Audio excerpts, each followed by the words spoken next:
Gold Coast annual Darwin double. The first of 2 games in 6 days in the top end. The Roos play the guests against the Gold Coast Suns. Welcome to Marara here in Darwin. Ben Cameron alongside Rob Cross to call all of the action tonight here on ABC Sport. Our experts, Jeff White, and also the NT Hall of Fame legend, Joel Bowden. We'll get to them in a moment. But first of all, Rob Cross, great to see you once again. You're in black shorts. Appropriately, I say shorts as well. A home game for you. Great to see you. You too, Ben. Welcome to Darwin. It's a great night. We had some smoke issues earlier, some burning off, but it's got darker, obviously, but it appears like the smoke has gone, thankfully, because any player with respiratory problems could have struggled tonight. It was pretty strong, wasn't it? I wasn't enjoying it up here in the commentary box, and I've left one name off the intro because he deserves standalone billing, and that is ABC royalty and Charlie King, and we'll get down to Charlie in just a moment. But as I said, the former number 1 pick, Jeff White, also the NT Hall of Fame legend, not just Hall of Fame member, but legend, Joel Bowden. Whitey, always a treat to see you. What are you hoping to see from the Gold Coast Suns after a tough week on the back of the Q Clash? Oh, yeah, it was really tough to see, especially in that first half. But I want to see them moving the ball really quick tonight on the front foot. Obviously, North Melbourne hasn't been in good form. They've had little patches throughout the year where they've seen a bit of excitement, but Gold Coast got to be on the front foot. They've got to play exciting footy and get the ball moving forward. Joel Bowden, as I said, Hall of Fame legend. Great to see you. You've been in the function with your brother over there, who is the chair of NT Football, I believe. What do you think when you look out and see what we're looking at here at Marara tonight? Oh, it makes me envious that they're still out there running around, and Jeff and I are getting old and grey sitting up in the commentary box. But it's fantastic to have AFL football here in Darwin again, and I'm looking forward to a big clash. I think the Suns play very, very well in Darwin. They know the conditions well, and I expect them to do well. So it is a rushed build-up here, only a couple of minutes to get into it. The team news, no late changes for either of these two sides. Bailey Humphrey, the sub for the Gold Coast Suns. Charlie Lazaro back into the team, and the sub for North Melbourne. Ready to go, Saturday footy on ABC Sport.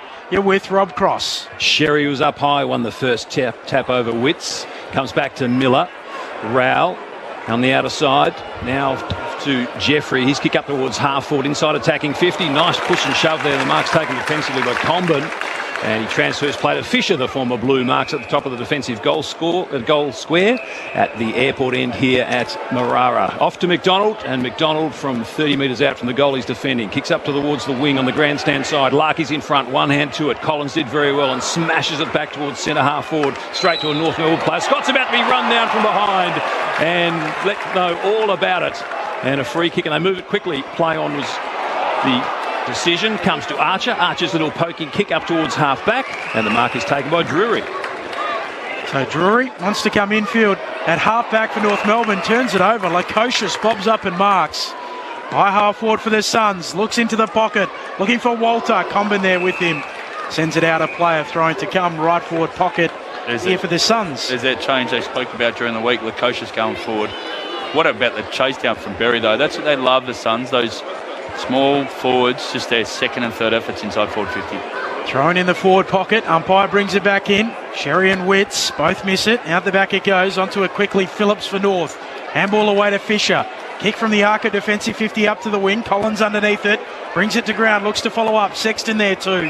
Tumbles out of play, thrown on the wing. Right in front of the Morris Rioli stand here on the broadcast side of the ground. An appropriate moment to bring in Charlie King for the first time tonight. Charlie, great to have you with us as always. Good on you, Ben. Lovely to be here. 30 degrees, the temperature, 58% the humidity. Looking forward to seeing 3 territory players starring tonight. Anderson's long kick back in towards the forward line. The fist there from McDonald sees it out of bounds in the left forward pocket. So those players, Charlie, Ben Long, Lloyd Johnston and Joel Jeffrey? Yeah, that's them. We'll see them all in action. Well, that's what we come in numbers for, I reckon. The left forward pocket. Suns into attack. Witts won the tap. Ground level North Melbourne. Quickly onto the Suns, to the top of the square again. Core is there. Spoiled away to the top. Powell handballs backwards. McDonald again, another possession. Pokes a little kick. Oh, great intercept by Lloyd Johnston. Won't that thrill the home crowd? Well, the crowd's built up here, Rob. The territory men and women, boys and girls, have come to Marara to watch this, and here's Lloyd Johnson, intercept mark. He's going to have a shot at goal with his first kick in football. McDonald trying to be too cute. Went the short kick over the top. Johnston's leap and intercept. 45-degree angle, 20 metres out. Kicks on goal. Is he narrow? He hits the post. It was just starting to bend around. Not enough. First score of the night goes to the Suns. One behind 1 point. Oh, real shame. Would have been great to see, wouldn't it? You were riding at home, Joel Bowden. Absolutely, that would have been great. And this kid's got pace and he's got a spring that I would love to have. Fisher with the kick in. Goes short to McDonald, who gives it off to Core. Kicks up to the wing. Drop mark by Phillips. Time to recover. Gives it off to Comben. Around the scoreboard wing go north. Intercepted though by Collins. Suns back in possession. Goes back inside defensive 50 to Flanders. He moves it on to McAndrew. At fullback for the Suns. Brings it out to the halfback flank. They'll try the Morris Rioli wing. Sexton providing run off halfback. Kicks around the wing looking for Walter. Archer too strong. Takes a defensive mark for North. Not a bad start by the Kangas. Fisher kicks to Davies Junior, coming hard the other way, and a push against Rowell. They play on quickly, North Melbourne. Phillips, after a teammate running past in McKercher, number 2 draft pick behind Harley Reid last season. Now Long up towards Larky's got a couple to beat. To the back of the pack, Sexton. Moving into defence in recent times. Back to Ainsworth, well tackled, but I think Sexton was already over the line and out of bounds. That was better forward entry from North Melbourne. A couple they've gone too long to Larky. They've sat on his head. So lowering their eyes, just a bit more better ball movement there from the Kangas. Gold Coast Suns with the opening score of the game. It was a behind. Witts slapping it down boundary side. No one able to get onto it initially. Curtis loses it. Live footy in the forward pocket here for North. In goes Larky. Puts his hand to his head, nothing doing. Ball up to come. Saturday footy on ABC Sport. The Gold Coast Suns in a First Nations design jumper. As Witts taps it from the ball up, straight out of play. I'll tell you more about that. It's pretty close to their regular home jumper with the red and yellow, red shorts, and North Melbourne in their bounding Roo jumper with the blue shorts. Suns with one behind, 5 minutes played, opening term at Marara. 30 from the Kangas goal, left forward pocket. Ground level footy. Suns hack the kick clear, but only as far as Fisher, who's been busy early, the former Carlton player. He's 55 out from goal, point of the centre square. And he's got the white wristbands on. They're absolutely pointless up here. McKercher receives the pass. Joel? Get rid of him, son. Core. They've gone out to the right half forward flank. Beautiful ball by Call, drilling past to Stevenson. And the former Magpie marks 45 metres out, almost directly in front. I like what they're doing here with Sherry. So inside their forward line, he's not staying out and building the wall. They realise the importance of Witts and his tap and him blocking the hole. So he's gone forward to become someone who's dangerous. So sucking him out of the hole, that's where he's able to get this kick. He's a goal kicker at his best. Set shot from Jaden Stevenson. Nice strike. First goal of the night to the Kangaroos. 1 straight 6. Gold Coast one behind 1 point. I agree with you, Jeff. It was a good build-up, and they were patient. They went across the ground. They got their opening, and they've hit the target, 40, 45 metres out, and Stevenson's finished off with a good kick down to the Michael Long leading and learnership centre end, where I think the Gold Coast had the privilege of using that facility before the game. See, normally what happens when the ball's inside the forward 50, Larky might come up and take the boundary throw, so that leaves Collins as the +1 or McAndrew. So when Sherry goes in, I like this tactic. They're all playing one-on-one, so then those backs become very accountable. Might get you throughout the night. Joel, to tell us a little bit about that Michael Long Centre. And absolutely, the crew from the Arionga community just 250 kilometres out of Alice Springs are currently visiting, so we'll talk about that later. Saturday night footy on ABC Sport. Restart in the middle. Sherry gets the clearance. He kicks towards half forward. Mark taken by Flanders. Suns back in possession at centre half back. Averaging nearly 30 disposals a game this year. Kicks up to half forward. Witts stands tall. Can't take the mark. Davies follows up at ground level. Picks it up. Squeezes a kick inside 50 for the Suns. Bouncing ball. Tracking at McDonald. Close to the line. Gathers and handballs to Core. Time on the last line. Kick smothered by King. Ricochets through for a minor score. So 2 behinds to start for the Suns. First goal of the game going the way of North. How good's this as an SMS on 0437 774 774? Brownie from Darwin, as well as Nathan enjoying the coverage whilst 200 miles out to sea, missing the local footy in Darwin, but loving the coverage as always. I still love it. I love the text messages. They're awesome. Bit of congestion out, and they've infringed here at North Melbourne. They were trying to clear out of right half back, but great pressure by the forward line of the Gold Coast Suns. They've kept it in there. A horrible looking kick, scrappy ball inside 50, gave his forwards no opportunities. Davies Uniacke from North Melbourne out wide, finds Stevenson on a searching lead up on the wing, defensive side of, in fact, on the outer side of Marara. But Stevenson's got busy early. So like Joel, they've got to be patient here. They can't. There it is. Short ball. Pressure came from the Suns' defence. It was a free kick. It might have been a push in the back. Play on's the call. Comes to Wardlaw from right half forward. Kicks in towards the pocket. Larkey had it spoiled away from him by Mac Andrew from behind. And it goes out of bounds about 25 metres around from the Kangas goal. Yeah, sorry, what I was trying to say is that the ball movement between the arcs for North Melbourne's going to be much better. If they kick it long to Larkey, he's just getting outmatched. The zone defenders of the Suns are coming off. North leading by 4 points, thrown in the pocket. Sherry bringing it down in front. Zerha onto it. Handball to Sheasel. Handball away to Phillips. Gets the handball to Davies Uniacke. Toot Miller's there. Envelops him in a tackle. And a ball up to come. 30 out from the attacking goal. Harry Sheasel starting on a half-forward flank as well. Ball up inside 50 here for the Roos. Witts knocks it boundary side. Davies Uniacke tracks it, gathers it. Right there with him, Davies. Stands up in the tackle. Handball away to Stevenson. Off to Wardlaw. Handball out towards half forward. Fisher gathers. Driving kick towards full forward. Larkey's out and he marks. 40 out. Slight angle to the left. He'll go back and kick for goal to make it 2 to start for the Roos. What a great kick from Fisher on his left, but he just knew where the space was. That's where he said, Larkey, this is where you're going. This is where the space, and put it out perfectly for him. So Nick Larkey. Little stuttering approach. The drop punt is starting left and not quite coming back enough. Just missing to the left-hand side. A minor score. So leading it by 5 early stages of the first. Saturday night footy on ABC Sport. The Roos. Been a nice goal and well deserved, but unfortunately just couldn't bring it around. You do need to fade the ball from left to right at that end here, Marara. Strong tackling by North Melbourne. Bailey Scott. And the ball is out of bounds between wing and half forward. The Kangas just into attack. And that's a little bit of local knowledge, Rob. You've been here a number of years and you know the Marara Stadium and how it does just fade a little bit. And I think the Gold Coast also have a little bit of local knowledge, having played here a lot recently. Yeah, 4 wins from 4 starts the last couple of years. Ball's tapped to the back of the pack. Ainsworth might have been taken high.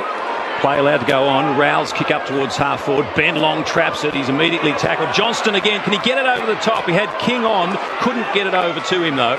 Archer comes up with it. Davies Uniacke. Left half back. Coleman short kick. Set a task for his teammate there in Powell. Well played though through the middle. Sheasel quickly got ball to boot. Kicks it up towards centre half forward. 2-on-2 battle. Going in Mac Andrew, gathers it well. Great pick up by Mac Andrew. Got to his teammate. Now to Jeffrey, and Jeffrey kicks to the wing. Pinpoint pass to Lloyd Johnston, who's been busy. No, hit the ground. Play on the call. Ainsworth goes after it. Knocked over by McDonald. Play on again. Here's Wardlaw. One way, then the other. Comes back to Scott. Scott on the wing. Curls the kick around up towards left half forward. Awkward bouncing ball there. Tucker couldn't take it. Big, heavy collision. Rowell involved. Players dive on top of the footy. Will it be play on? It will. Still players fumbling around at ground level. Now the umpire will come in and pay a free kick for over the shoulder in the back to the Suns. Roos leading by 5 points. Early stages of this first term. We played 12 minutes. Saturday night footy on ABC Sport. He goes short laterally to Bodie Hewland. He will kick short again. Sexton runs on and marks. Playing in defence now. He's a dual goal-kicking champion at the Suns in 2018 and 2019. Alex Sexton. He's loving this role. Down back. Kicks long towards half forward in the King direction. Right there with him. Core slaps it down. Roving quickly onto it. Rao. Stripped of it in the tackle. Comes back in and a ball up to come. So now it's all almost flipped now. The Suns they're falling down on their half forward line at the moment, so they've got to use the ball a bit better.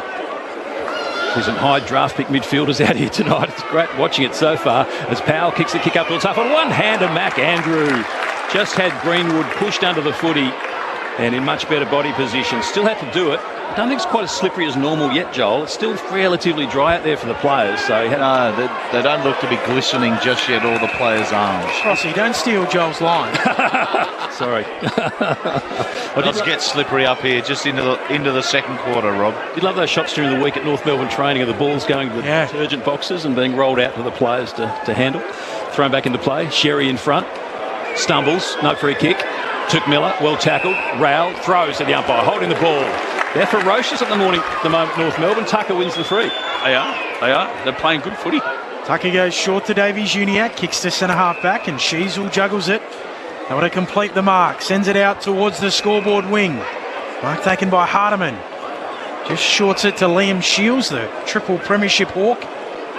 Comes up and marks just backward of halfway infield with his kick to Comben.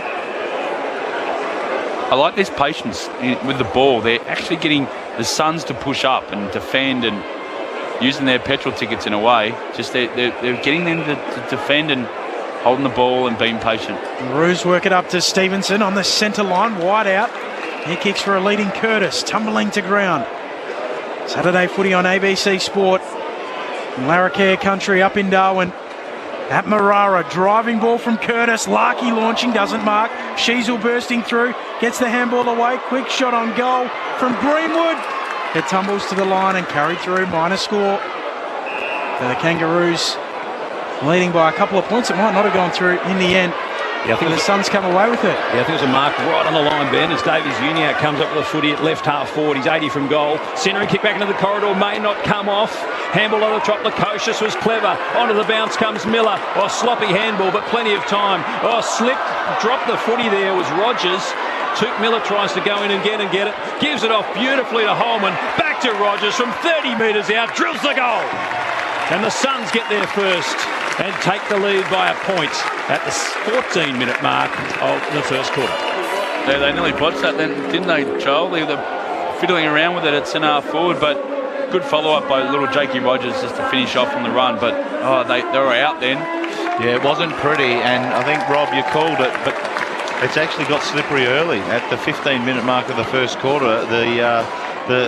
The dew that we sometimes see, but also just the perspiration from the players has set in, and that looked like they were about to snatch defeat from the jaws of victory there. And however, they've got one. They outnumbered them by probably 4-2 there at one stage, and they were able to run in and kick a goal, which gets the Suns back in front and gets us back to an even ball game 15 minutes in. I have noticed Lloyd Johnson is out of petrol tickets here on the wing. He has played 15 minutes of AFL football. He's had one shot at goal, and he has hands on hips and hands on knees. He will need a spell very soon.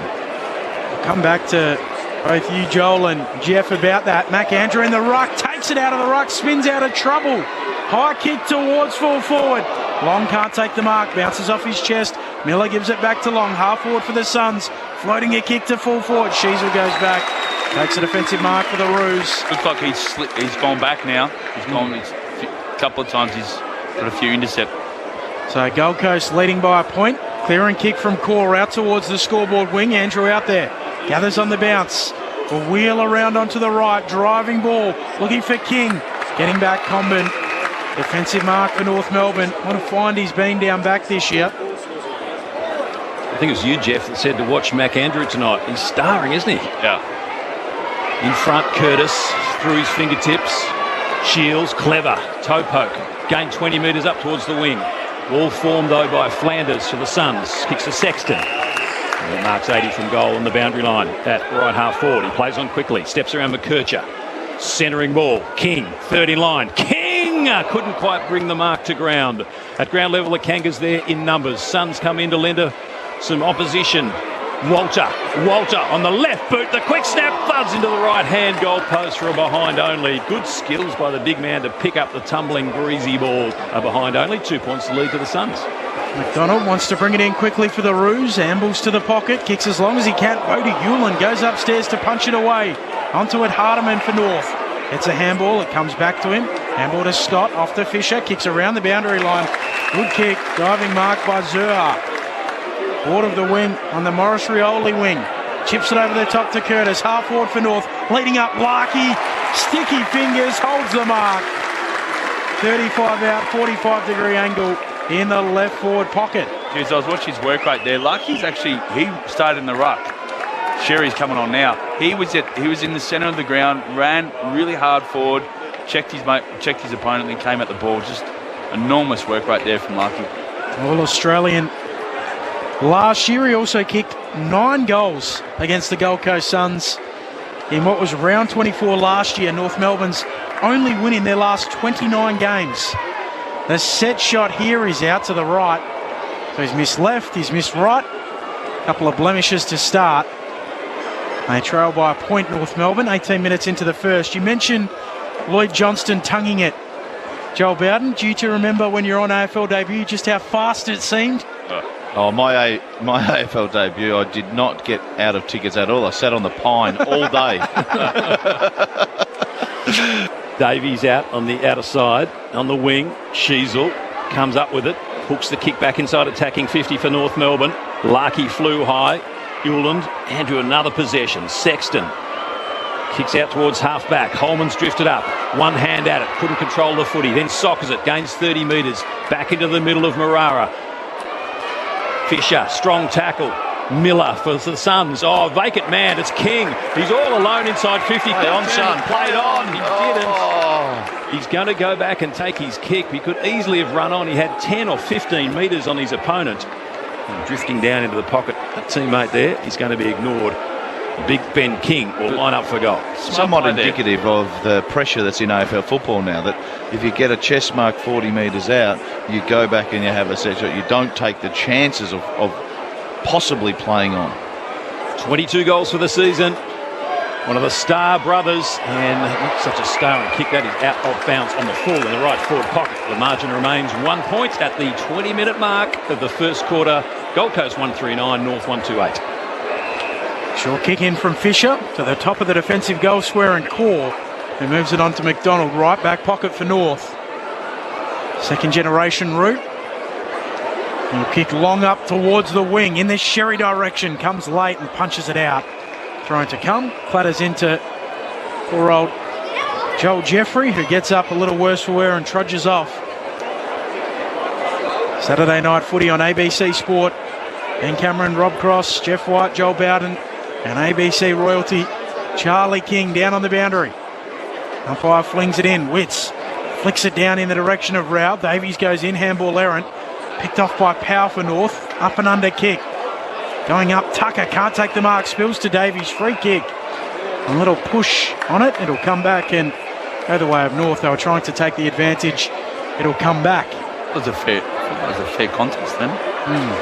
In the air, both players going for the ball. Yeah, Joel Jeffrey was the one that was deemed to have infringed. Pass comes up to Stevenson. His pace is worrying the Suns a little bit. This is Mac Andrews for North. His closing speed was excellent. Spoiled it away there from the North Melbourne player, who's taken to ground. Stevenson gathers it though. He sends it inside the forward pocket. Curtis had to go up one-handed. The kick was just a little bit too high, and Uland spoiled it away. So 30 metres around from North Melbourne's goal, the Michael Long Learning and Leadership Centre end, with the score 139 Suns, 128 North Melbourne. 21 minutes played first quarter. 0437 774 774. If you wish to get involved, Witts and Sherry, they lock up. Sherry with a hand to it, coming through. Wardlaw at pace, just beelines the footy. Spills out to Drury, coughs it up. Uland, the clear and kick there for the Gold Coast. Up towards halfback, picked up by Berry, gets a handball away. Now Stevenson goes in. Anderson pinches it. Sherry steals it back for North. Handball to Wardlaw, to Drury, to Curtis. Left foot snap, curling it back. Can't find the major opening. 1-3-9 each of two. 22 minutes into this opening term. Saturday night footy on ABC Sport. Great to have you with us. Suns in the back pocket, outer side. Bring the ball now towards the wing. Long kick, Lukosius caught behind. Lukosius at ground level, fights on. Sherry. Now Lukosius has another attempt. Davies. Handball ricochets away. Still moving the ball forward for the Suns though. Rogers was there. Witts bends down for a big man and does a good job. Now the kick from Lukosius comes in towards the forward pocket. Caught behind there a little bit was McDonald. Got enough body on his opponent to spoil it out of bounds. That was Walter involved in that contest, and it goes out of bounds in the left forward pockets with scores level. 22 minutes first quarter, 1-3-9 apiece. We'll call that the St Mary's pocket over there, Rob, and that was Ben Long contesting that ball in the forward pocket in the St Mary's forward pocket. Umpire flings it back in. Sherry laying it down, trying to burst through quickly. Is Berry, can only knock it through for a minor score that does give the Suns a lead.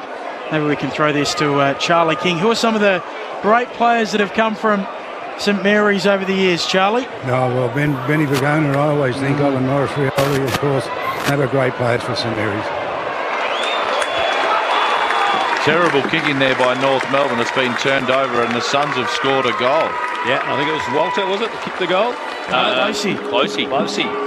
So a bad turnover by North Melbourne, and they go out to a 7-point lead, 2-4-16 to 1-3-9. There was a good footballer who played down in Geelong just last night or 2 nights ago, Willie Rioli from the St Mary's Football Club. He won the medal for best on ground when he was, I think, a 16 or 17-year-old here. Oh, what that would have been 8 or 9, maybe 10 years ago, Charlie. Geez, close. He hasn't. His finishing this year has been outstanding. The way he's been able to hold the wing, create that width, and then just a balance to finish it off. He's kicked that from nearly 50 there. He was actually coached by Michael Barlow at Werribee, who's now a development coach at North Melbourne, as Sherry wins the tap back in the middle. Leading by 7 points, the Gold Coast Suns. Sherry then gets the clearance. High ball inside 50, shallow entry for North. Stevenson roves the pack, gets bundled over, gets it out to Zurha though. Davies Uniacke, handball to Wardlaw, time to steady, pulls the trigger and misses left. Yeah, had their opportunities, haven't they, Benny? Yeah, it's the knock on Wardlaw's game. For all of his endeavour, just the polish around goals. So Gold Coast lead by 6 points, 24 minutes into this first term. Newlands kick up towards the wing. Coleman got rid of his opponent in Walter and took the chest mark. He's got Stevenson on the boundary line and across the ground, so it's still pretty much on true centre wing position in the front of the Morris Rioli grandstand. Stevens has had a bright start. He's kicked the only goal so far for North Melbourne. Kicks inside 50, strong collision. Collins did well in defence. Over Holman's head. Jeffrey fights on at ground level. Handball looking backwards for Shield, only into the midriff of Holman and bounces back towards Walter. Now socket off the ground by McKercher. Goes up towards half forward, 60 from the Kangas goal. Can Wardler get it over the top? Strong tackle by Collins. Now the hack kick back towards the wing. Walter in front with a big chest mark. Coleman did well and might have hurt his arm in the process. He spoiled it away. Holman tough as ever. Clatters into Tucker. Neat sidestep from Fisher. And that trusty left boot back into the corridor for North Melbourne. Powell takes the mark. Looks forward. Tries to get it to Drury. Turnover. Mark taken by Closey, the goal kicker. What don't you like about the sweatbands for Fisher, Joel? I'll come back to that as he sends it down towards Lukosius. He can't take the mark and net him up Hardiman. North back in possession. Handball to Phillips, so sweeps a handball to Core. Half-back flank for North. Handball to Powell. Gets it on by hand to Fisher, who handballs it away to Core. He'll chip it short. Good kick for Scott. What don't you like about the sweatbands? Oh, the efficacy is about 0%. That's what I don't like, Ben. No one has ever worn a sweatband in the NTFL, and that's during the wet season up here in Darwin. So what would be the point in the dry season, Rob? Scott kicks up towards the wing and offhands out a player throwing to come. Neutral territory on the scoreboard wing. Should keep an eye on Coleman. He's had 7 possessions, done a really good job, but he's just favouring that right shoulder at the moment, Benny. Sherry and Witts. Sherry works his way to the front, wins the tap, only as far as Miller to Rao. The combination worked well. Long in front. Shrugs Archer, steps back inside, gets his right boot. Beautifully weighted ball, just too long for Holman. Runs close to the boundary line. Holman can't quite keep it in. Well done by McKercher. Comes off his shin and goes out of bounds 20 metres around from the Suns' goal. We were talking, Crossy, weren't we, about last year the Western Bulldogs all came out with gloves on. I think it was Charlie, maybe, who I was chatting to about that. Gloves, sweatbands, ridiculous. They're trying it all. Throwing in the forward pocket. Here for the Suns. Witt slapping it down straight to Walter. Buffing it off his kick. It goes to Core. Marks at fullback for the Roos. Gold Coast leading by 6 points. Saturday night footy on ABC Sport. And then you got Geelong coming next week with the headbands. So you'd be right there, Joe. Well, they'll bring their headbands, but they won't be bringing Jeremy Cameron, unfortunately. Bad news. Long kick out towards the wing. The Roos working it down the Morris Rioli wing. Wardlaw has nowhere to go. Kicks to half forward, standing underneath it. Ballard drops a simple mark, then coughs it up by hand. Davies Uniacke paddles it down. Time to steady. Handball onto Curtis. He can gather and waltz in. The siren sounds. No score. Gold Coast quite literally saved by the bell. And in particular, Charlie Ballard, who's had a moment he would like to airbrush from history. If anything summed up North Melbourne's season, it was that moment right there. How unfortunate. But at quarter time, it will be the Gold Coast Suns 2-4-16, leading North Melbourne 1-4-10. The goal kickers Jaden Stevenson, Jake Rogers, and also Sam Closey at quarter time. We'll come back with the thoughts of Jeff White and Joel Bowden. This is Saturday Night Footy on ABC Sport. Time to steady and pull the trigger! Get your footy fix with the ABC AFL Daily Podcast. Join me, Catherine Murphy, and AFL legend Paul Roos as we bring you all the latest news and analysis. Whether you're a diehard footy fan or you watch from the sidelines, this is the podcast for you. Find the ABC AFL Daily Podcast on the Listen app or wherever you get your podcasts. Time to steady and pull the trigger! Get your footy.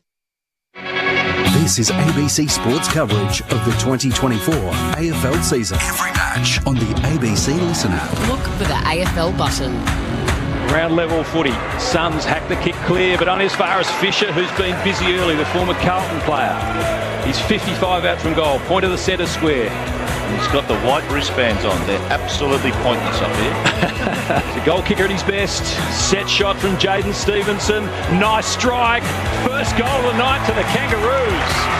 One straight six. Gold Coast one behind 1 point. Took Miller tries to go in and get it. Gives it off beautifully to Holman. Back to Rogers from 30 metres out. Drills the goal.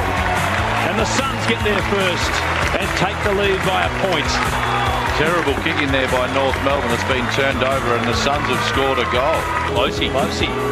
So a bad turnover by North Melbourne and they go out to a 7-point lead. No one has ever worn a sweatband in the NTFL and that's during the wet season up here in Darwin. So what would be the point in the dry season, Rob? The 2024 AFL Premiership season. On your radio ABC Sport Digital. and on the ABC Listen app. The goals and some of the fun and frivolity from up here at Marara in Darwin on Larrakia country. Round 9 of Saturday Night Football on ABC Sport. Great to have you with us. You can keep your text coming 0437 774 774. ABC royalty Charlie King is with us as always in the NT. Charlie. Yeah, I just there's a rumour, lots of talk going on about, territory people saving their money until next week for the Geelong game, but I reckon there's a pretty good crowd here tonight. I'm estimating it somewhere around 5,500 to 6,000, which is surprising. And the other thing I want to share with you, history being made out there on the ground. I'm not sure whether this has ever happened before, but there are 3 Charlies all playing today, which is good news. We like that, Charlie, absolutely. It is a picture out here. An Outer Bank completely full with spectators. We've got the main grandstand here on the Morris Rioli wing, and it is a beautiful grandstand in this boutique stadium, not to mention the the Michael Long Centre, which we'll speak about as the night goes on. And we had a beautiful sunset just before the game begun. And Charlie, what do you say up here? Don't worry if you missed it, because... Yeah, don't worry if you missed it. We've got another one coming tomorrow for you. We like that. I might go check that out tomorrow night. We've also got Jeff White, the former number 1 pick, and Joel Bowden, the NT Hall of Fame legend, with us here on Saturday Night Footy on ABC Sport. What did we see? I just thought North Melbourne used the ball really. They made a few areas where they were trying to come inside the corridor, but you could see what they're trying to do. They're trying to play fast footy, numbers from behind, run from behind. Unfortunate with that 1 second to go with the goal, but really love the way they're playing. Wardlaw's coming up. They've got Sheasel. He started half forward. Now he's gone half back. Really like their intensity. They're really playing really well. They're using the ball really, really well, and you just got to put a bit more scoreboard pressure. I mean, as you were saying, across here. They could have had a few more goals, if they had a kick straight. They had a few set shots there that they missed, but Joel, I like the way they're playing at the moment. I think they've, Gold Coast got to be a bit more poised going forward. What I'm seeing, what we're witnessing right now, a bit rushed. They're trying to kick it inside forward, trying to pinpoint those kicks going inside forward 50. And North, to their credit, they've actually been zoned off pretty good.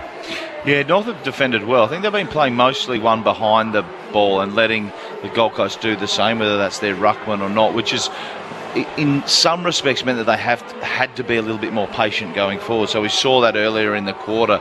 I must say, though, Rob, you called it at about the 15-minute mark. The ball started to get a little bit slippery, a little bit earlier than normal, but the errors started to creep in. The Gold Coast got a goal, but they nearly snatched defeat from the jaws of victory there when they were just fumbling and it was slipping out of their hands. It's a good contest. I think both teams are going really hard, and it's just nice to see the way that North Melbourne are using the ball methodically into the forward line. Larky probably should have got one goal out of his 2 shots. That way North would be pretty much in this game. But it's anyone's game at this point in time if I've got anything to say about it. Joel, we spoke a little bit about the Michael Long Learning and Leadership Centre, which is one end of the ground here at Marara.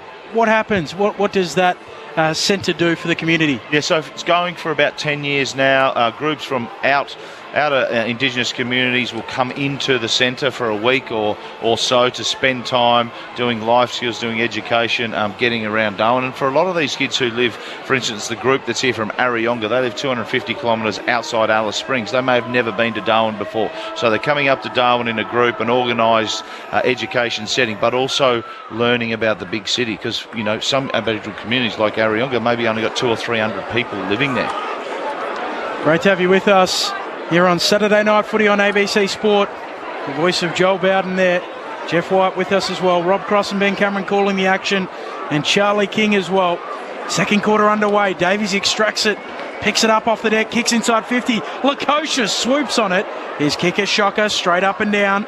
It'll land in the pocket. No one able to take the mark. Following up Lukosius. He snaps it back towards full forward. No one there to mark for the Suns. Rao going after it. Wardlaw there. Stripped of it by Rao. Spills out. Hardiman onto it. Clearing kick for the Roos. Up to the wing. Hewlin juggling it. Good mark. Has it on the wing for the Suns. It was a great mark, wasn't it? And he spears the ball into his teammate about 20 metres further down the line, still 60 metres out from goal. It's Anderson. He wheels around and pumps it long to the top of the goal square. King sets himself. He's about third in line. Couldn't get to the contest. Ricochets off the shin of Took Miller. Davies was strong in the contest with the tackle. Ties up the North Melbourne player, and there will be a ball up. So Lukosius last year, 5 goals in each of the 2 games. 10 for the season here, so he likes it. Top end specialist, wasn't he? Yeah. That kick, though, just before as you called, was just straight up and down. As Core ripped off the footy by Davies, who's tackling strongly again. Snap by King is across the face and out of bounds in the left forward pocket. 2-4-16 in the opening minute of the second quarter. The Suns, 1-4-10 North Melbourne. Do you guys have grounds when you played where you felt like you particularly played well and like the familiar surroundings? The MCG was always good to play at, Jeff, didn't you think? I think so. And also Waverley. No longer now, but I used to love Waverley. Like Waverley. Yep. Arctic Park as Witts takes it out of the ruck and somehow gets it on the boot to kick a miraculous goal. The big man from hand to foot in a flash. And the Gold Coast Suns get their third major. They're 3-4-22. North Melbourne 1-4-10. We've played less than 2 minutes in the second term. They'll check it on the way back to the middle. Jeff White and Joel Bowden. I just love that both rucks are competing in their forward halves. That's what I really love. They're going at each other. Great follow-up from Witts, and that's one of the elements of being an elite ruck, or anything that I say to young kids coming through. Follow up your ruck work, because you're the one, you know where it's going to go. If you're hitting it, you're the one that knows it before the Rovers. So he followed up really, really well there, and a great finish in the end. In fact, he did the rucking and the roving, Jeff. Yeah, he did both. Traditional ruck rover, kicked the goal on his left foot, and they're back in front by a couple of goals. Unfortunately, at the MCG, the Tigers haven't kicked a goal yet, and the Bulldogs have got 24 points, so that's not looking good. Would have been a legacy of Isaac Rankin, that goal. Sort of goal that Rankin kicked when he was at the Suns, and now kicking at the Crows. So he left something behind for the big skipper in Jared Witts as the ball bounces around like a pinball in the middle. Sherry grabs it, high kick towards half forward. Uland almost trapped the foot. He did well to control it in the end. It bounced to his teammate Ainsworth. His centering ball back into the corridor, went past Witts. Coming hard the other way was Bailey Scott. He's met strongly by Anderson. Taps along in front. Still going Anderson. Brilliantly gathered. Handball to Johnston. Comes up from half forward. Back to Anderson. Goes one way then the other. Then a beautiful switching kick out towards the fat side. And the mark is taken by Closey. He can line up for his second goal. He's 50 metres out. That's beautiful work by Closey. Just to hold that width as a winger, just to give you some space. It creates space in the forward line, but it also gives you the option. And great hit there from Anderson. He's got the leg on the run. Has he got it on the set shot for his second goal? Starting to break open the game a little bit, the Gold Coast. The home side for a 3-goal lead. Closey from 52 metres. Beautiful strike. Beautiful strike. It's a goal. Closey's got 2. The margin is 18 points at the 4-minute mark of the second quarter. He's been super impressive this year. Sorry, Joel. He's been super impressive this year. Just his first year, it's like he's been playing for a couple of years. Yeah. Like he's just a natural in that position. But the most impressive part has been scoreboard pressure, but his ability to finish. He's been super for the Suns. And I just thought Anderson's vision to sort of, he did a little dink, he looked to kick, and then he had a quick look out the side of his eye. We used to call it the fat side out there many years ago. He had able to pick the player out who, I don't know actually how he got there all alone by himself, but Anderson's vision to find him and then to kick it straight over the goal umpire's hat. What a finish from 50 odd metres out. Geez, they kicked the ball a long way now. Yeah. He's a heck of a player, Noah Anderson, isn't he? Yep. Ran the Brownlow deep last year and having a great season. Yep. Restart in the middle. Sherry and Witts, they almost held it with opposing hands. They both had strong hands on it. Now it bobbles towards half forward for the Suns. Wardlaw wants it more, goes and gets it and kicks well. Stevenson leading up marks on the Morris Rioli wing. He'll deliver for a leading Zerha. Low down, clean bowls him. Out the back it goes. Collins will get there, picks it up for the Suns. Handball away and Andrew carries it out. Trying to come right half forward. Yep. For the Kangaroos attacking what is the airport end in this second term. Gold Coast Suns lead by 3 goals neat. They've kicked the last 4 of the game. Barely been forward in this second quarter. The Kangas need one just to settle. Had a great first quarter. Left a couple of goals in the shed. Possibly could have led. They don't. And at the moment it's all the Suns. Davies Uniacke from 52 sends them forward. Top of the square.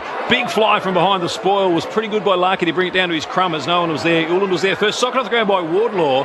It ricochets off. North Melbourne players are asking for out of bounds on the full. They're not going to get it. It's a hopeful call.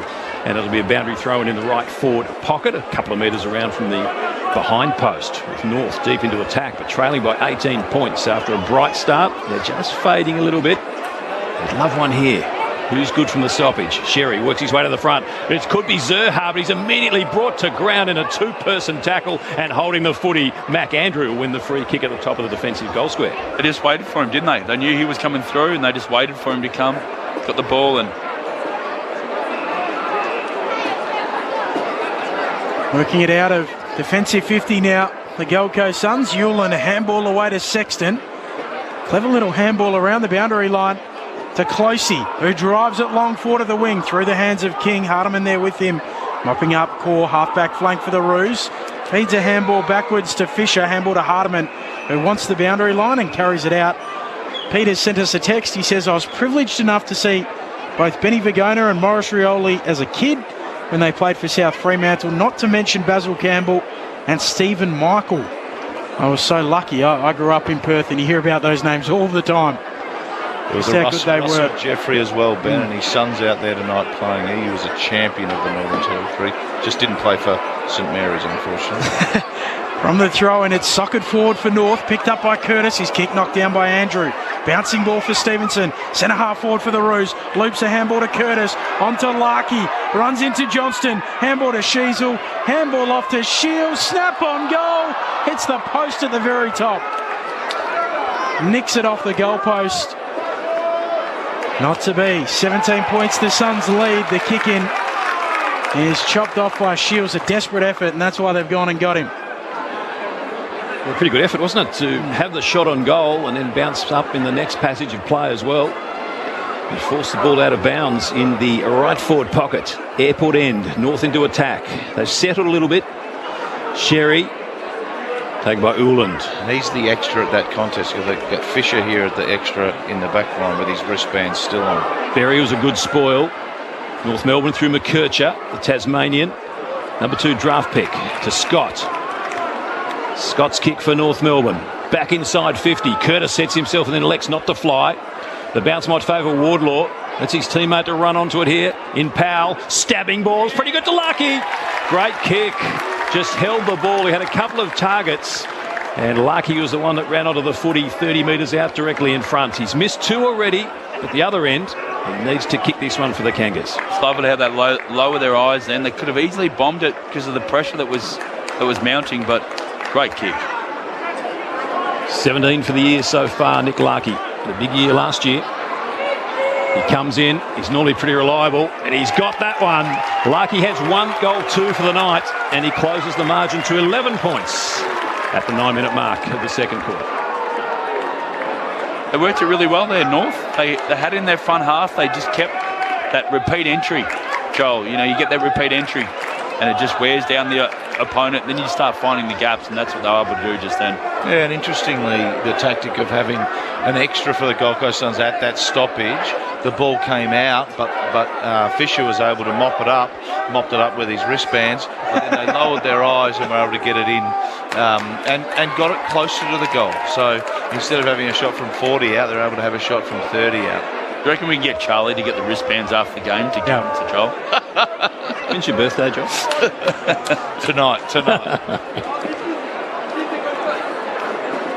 So 11 points. Gold Coast lead. Sherry slaps it forward out of the ruck, coming forward. Onto it quickly, Flanders. Can't pick it up. Soccering it out, Anderson. Tucker a fit of the fumbles. He goes again. Getting involved quickly. There is Closey, drags it back in, it spits out.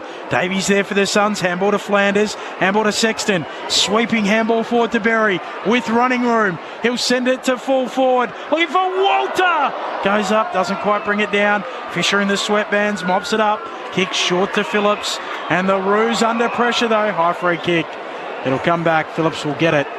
In the famous 29 at North Melbourne, as worn by our very own Boomer Harvey. Phillips with the free kick. Kicks from the back pocket to the half-back flank, and Hardiman can mark. Hardiman kicks up towards half forward. That was a relief for the Kangas. They're under lots of pressure. Poor kick though by Hardiman. At least it's up at half forward, but it was kicked out of bounds on the full. Love that there's an Archer, a Scott, a McDonald, harking back to some of the great times of North Melbourne. There's a high kick from Uland. Just a big one, 60 metres now up towards right half forward to the back of the pack. Lands in his lap is big Tristan Sherry. The ruck for North Melbourne. He wants to switch play, and he gets McKercher in the left back pocket. He's about to be run down. He's just evasive enough. Time for a bounce. A second bounce through defensive 50. Now his kick up towards the wing. Larkey a long way down. Right behind him was Collins. Spoiled away. Ainsworth for the Suns. He's got Jeffrey if he wants him. Gives it to him now. Jeffrey's poking kick finds Holman. Just enough pressure from Scott, but illegal. The mark's been paid. A little lucky perhaps. That was a bit lucky there. I don't think he made any real contact. He did pretty well to spoil him, I thought. Mark paid. Holman off to Jeffrey. He bangs it long in towards the goal square. Players from both sides fly. North Melbourne, kick smothered. Well played there by the Suns. Sherry lurking as well. Witts down there sniffing out a second goal. Quick snap from the pocket by Witts. And it goes through from behind. He is playing like Isaac Rankin. It's 1 point only. It's North Melbourne 2-5-17. Gold Coast 4-5-29. 12 gone second quarter. Fisher taking the kick in. Runs to the pocket. Drives it out towards the scoreboard wing. Out there, Greenwood. Off hands. There's already a fair few blokes walking from that contest there. The kick in was fast, but they've got hands on heads there in the back line. This is actually taking its toll already this heat. It is a warm night. Up above 30 degrees. Believe me, coming out of Melbourne, you feel it here today. Free kick from the throw-in. Go the way of Rogers. Rogers with the free kick. He'll go short. Closey can take it. 60 out from attacking goal. Get down to Charlie King in a moment for an update of the conditions. Closey Long kick to full forward for the Suns, looking for a marker. Comben goes up, bounces off his chest, live footy in the pocket. Davies goes in, Fisher tracking it. He'll gather and have a clearing kick back up towards the wing for the Roos. Now there Greenwood, can't take the mark. Drury roves nicely, gives it off to Hardiman. He'll kick to the wing. But Curtis has got a couple to beat. He's quick, he toes it along in front of himself. He gains some metres, taken to ground, dives after the footy. Does he get a free kick? Players have stopped out there, and it's going to go the Suns' way, though. But it's a 3-on-1 there in the back flank. You know, very difficult for the Kangaroos player to win that contest. Took Miller, right half back. Drives it up towards half forward. In front, Witts. Spoiled away by Sherry. Ground level, Tucker. Went without it. Hardiman. Now Tucker comes up with the footy. Fisher gives it back. Strong tackling there at half forward. Berry again. He's done a couple of really good 1%ers. Gives it off to Sexton, who just barrels it up towards full forward. In from the side, Walter couldn't take the mark. Dangerously runs in the Holman direction. Can he get boot to ball? Last line of defence. McDonald desperate. Thuds into the goal post, but rushes are behind. Saved 6 points. You love seeing Jed Walter. He's just going. He hasn't taken it yet, but he's loving going for it because you know that the defenders are not going to mark it. Charlie King downstairs. Yeah, Ben, I'm sitting on the Morris Rioli wing and I'm very close to the ground. It just looks, and this is a question for Rob and Joel, the surface looks like it's getting torn up a little bit. Does a little bit. Come back to that in a moment. As North Melbourne trying to bounce off halfback. Powell getting away from one tackler. Handballing to Fisher, who's right there with Took Miller. Rips it out. Holman gathers it. Ainsworth, half forward, likes the vacant goal square. McDonald gets back. Marks on the last line. North Melbourne back in possession. What do you make of the surface, gents? Well, sometimes when you put spikes on a bowling green, it looks like it's being cut up, but that surface looks fantastic to me. Yeah, it had to be resurfaced, didn't it, Joel, after the NTFL Grand Final back in March. Groundkeeper's an amazing amount of work. There has been an NRL game on it a few weeks ago and now tonight, but I think you're right. I think with lots of heavy bodies on it, the surface has come up pretty well, but there was a lot of rain leading into that mid-March NTFL Grand Final, and it was, I think as Charlie King described them, it was buffalo wallows in some parts of the ground. Sherry just giving away the free kick there. Witts just loves to get the front position. Sometimes you get a bit overboard and try and move him away, and he got caught for the free kick. At half forward for the Suns, runs around, kicks to the top of the goal square. Comben double fisted away. Rogers roves for the Suns. Off to Miller, floating shot on goal. Will just float away to the left, through for a minor score. 4-7-31 the Suns. North Melbourne 2-5-17. About a quarter of an hour in this second term. Dangerous kick in. Just gets to Scott. Saturday night footy on ABC Sport. Bailey Scott, right back pocket, in front of the Michael Long centre end. He gives it everything. Right to the wing. Numbers there favouring the Suns. Larkey creates a contest and does pretty well. He's now set upon by two players, Collins and Ulan, but he holds it up, and that's a good result, I reckon, for the Kangas. It's great second and third effort. He contested in the air, then was able to hold it up on the ground. Loving this battle. Sherry and Witts go at it again. Over the head of Anderson to Wardlaw. And Wardlaw sends the ball towards full forward. Curtis in from the side. Andrew! So graceful, floating across the top of the two wrestling players underneath him. Takes the mark. Gives it off to Ballard. Back to Andrew for another possession in the right back pocket. Andrew reads it so well. Relieving kick to Miller, who's crashed into by Hardiman. He'll get a free kick, and good news is no S on the back of Mac Andrews' surname, which means I get to include him in the brethren, two first names. He's a Smith. He is. We like that. Short kick away towards Closey. Suns on the scoreboard wing side of the ground. They lead by 14 points. Closey kicks around that scoreboard wing. Walter goes up, can't complete it. Roving Greenwood for the Roos, gives it off to Powell, dribbles a kick forward. Sock it on there quickly by Sheasel. Straight to Sexton though. His kick charged down. Now trying to come through the Roos. It's knocked out to Andrew. Spins into a gang tackle. Held up. Umpire Power circles. He'll ball it up. Umpires Power, Howarth, Heffernan and Young in charge of this top end clash. A good smother there by North Melbourne, but it's that extra behind the ball that is mopping it up for the Suns.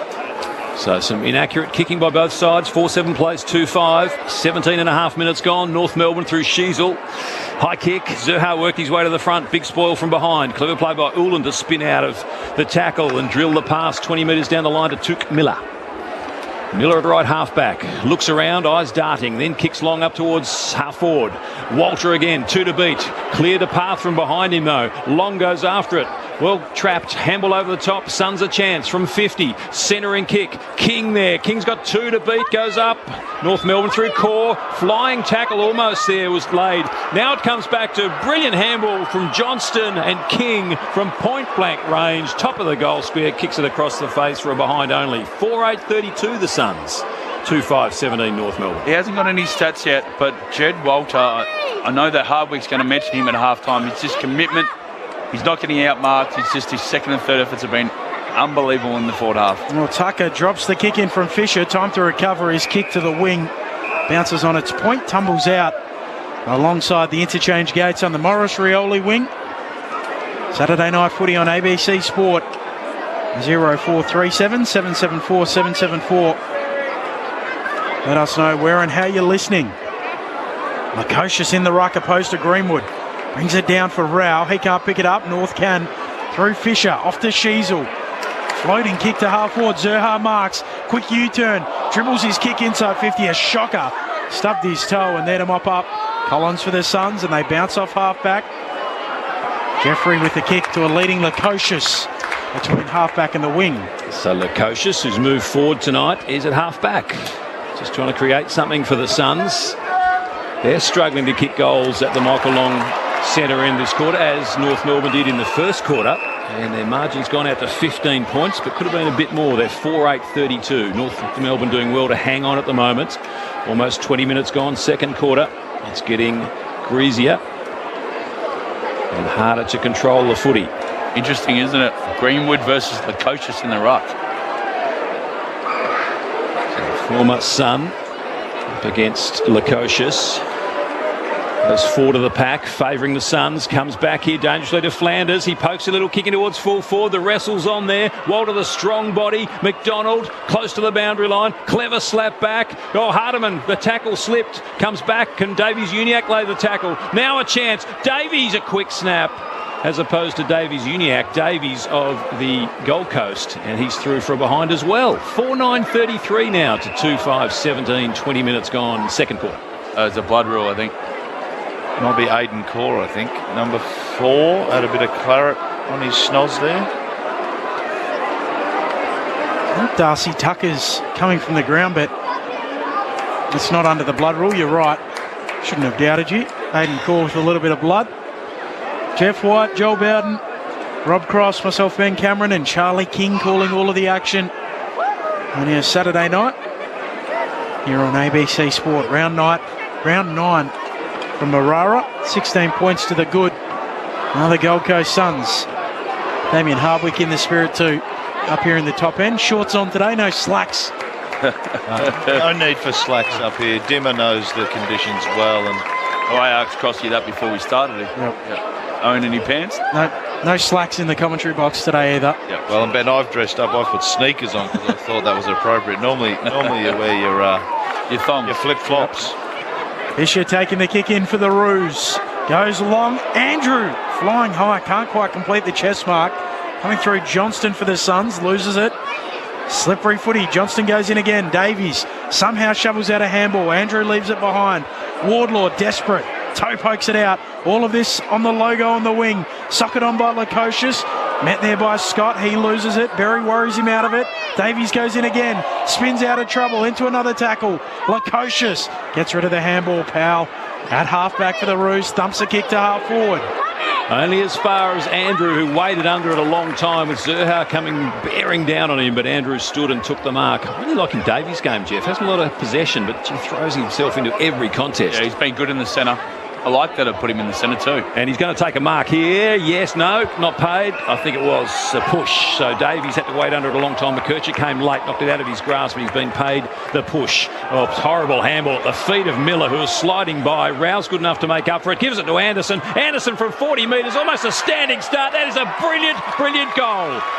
Anderson, ball to boot so quickly from about 50 metres. Had a North Melbourne player right next to him. That is skill. Another goal to North Melbourne. It's their 5th. And the margin creeps out to 22 points at the 22-minute mark of the second quarter, 5-9 to 2-5. Beautiful finish from Noah Anderson. And it's just the ability to understand when the way Mac Andrew reads the ball just creates so much offence for the Gold Coast Suns. When it's in the air and he's going for it, they know straight away. They spread. I know that Davies got the free kick and wasn't a good hand pass to Rao, but the ability to run forward in waves, it's almost like this, the GWS orange tsunami, but it's like that. They push forward, they get numbers, so if there is a bit of a fumble like there was in that situation there, they've still got someone following up, and a great finish from Noah Anderson. You might say, Mr. Anderson, you're the one. Yeah, yes. But talking about Smiths, for someone who he finishes a lot on the run, is very, very good. I know Joe Cullinan would have enjoyed that.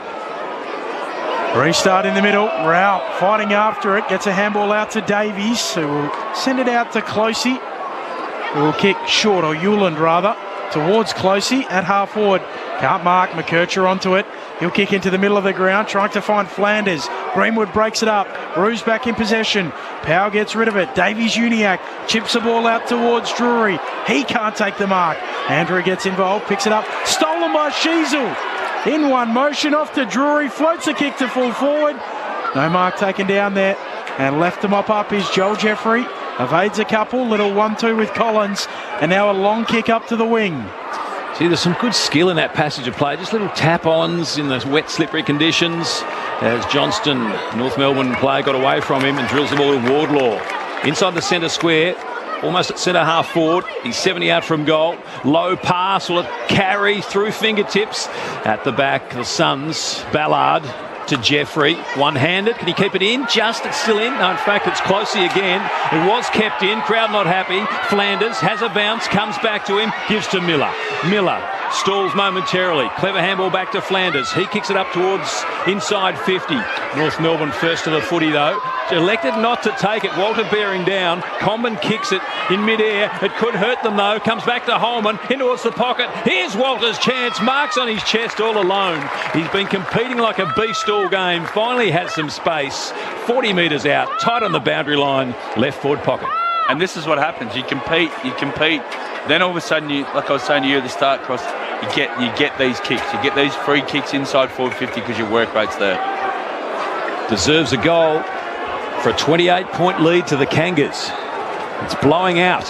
He snaps around the corner. He sort of hit the goalpost. A few of those now tonight, and it's 5-10-40 Gold Coast North 2-5-17.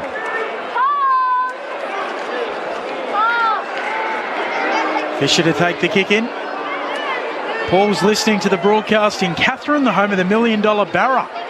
Go the Suns. Follow that story. Yeah, young fella called, that 19-year-old called $1 million barramundi just a couple of weeks ago. How good's that? Well, if you want to catch $1 million barra, the only place to do it is in the Northern Territory, Ben. Loose footy on half forward here for the Suns. The Roos are there. McDonald stripped of it in a tackle and caught holding the ball. Free kick going the way of Walter, who continues to show that endeavour. He's 60 out. Kicks in towards the pocket. North bring the cavalry, and King unable to mark it for the Suns. It's bashed out of bounds 10 metres around from the Gold Coast goal.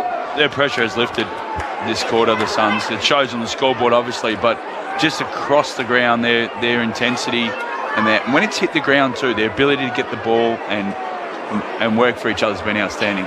North players struggling there in the back pocket. Jackson Archer. Just winded on it. Looks like an ankle or lower leg that he's hobbling on.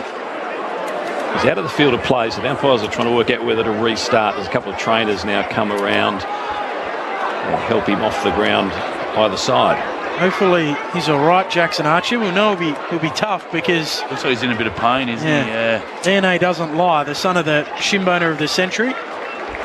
He does look like he's in a little bit of discomfort. He's hobbling off. Not his knee, is it? Hope not. Not his left knee. He's in that marking contest. He's running off by himself at the moment. We'll wait for an update from our man Charlie King. And He'll get a throw in the left forward pocket. Charlie. Looks a bit like an ankle the way he's hobbling on it, but he's leaving the ground. I don't think we're going to see him in the future. Witts down to Holman from the throw-in, snaps towards goal. It won't get there. Comben, good mark. Leaping pack mark, takes it on his chest. Deep in the left back pocket for the Roos. A 23-point lead the way of the home side, the Suns. Fisher makes some space. Is it on the bounce? I think Holman thought it might have been. A couple of former Blues there. Yeah, that's a horrible kick by Fisher. That was definitely on the half volley. Neatly scooped up by Sheasel. McKercher. A couple of their young stars back to Fisher. That kick smothered. Well done by Sexton. But there's going to be a free kick. It's going to go against Holman. So Fisher has another chance, and this time he finds the chest of a teammate in Bailey Scott at the top of the defensive goal square. Michael Long centre end. 28 minutes gone, second quarter. It's been a good quarter for the Gold Coast. 5-10-40 to place 2-5-17. Hot through the fingertips of Shield. Larkey penned to the boundary line and a great smother. Beautifully done there by Close. He's having a good night. Pokes the kick in the Walter direction, who's again got away from his opponent. And Jed Walter, he'd think too far out to score. He's where the arc meets the paint of the boundary line. What's his leg like, Jeff? It's probably pretty big, but it's it's pretty good. A huge kick. Yeah, it's a big kick from there. I would be maybe top of the square. I reckon you got King down there. Now Witts is heading down there. The stand rule allows him to run around a little bit. I like this. So he's run around. From 51 metres, he's done the right thing. It's just drifting. Certainly got the quite distance. enough. Easily in the end behind to the Gold Coast. 5-11-41 plays 2-5-17. That's one of the reasons I like that stand rule, because it's allowed players to just get a little bit of momentum, run out onto their kicking leg and get a little bit more distance from out of the back line or into the forward line having a shot at goal. McKercher with the kick-in duties. Runs his measure, takes a bounce, kicks long up to the wing, on the scoreboard wing. Ball pinballing around and Ainsworth carries it out, throwing to come. Saturday night footy on ABC Sport. What do you make of the dew levels at the moment, Joel Bowden? I think the players are getting tired and the ball is definitely getting slippery. You can see it shining as it's thrown in there on the wing. Both rucks miss it. Davies out the back, gathers it, but coughs it up with the handball. Davies-Uniacke pokes a little kick forward for the Roos. Walter attacking it. He's leaving it behind. Berry onto it quickly, off to Flanders, bursting through, tries to sidestep Scott, can't get past him. He's taken high. Free kick going the way of Flanders.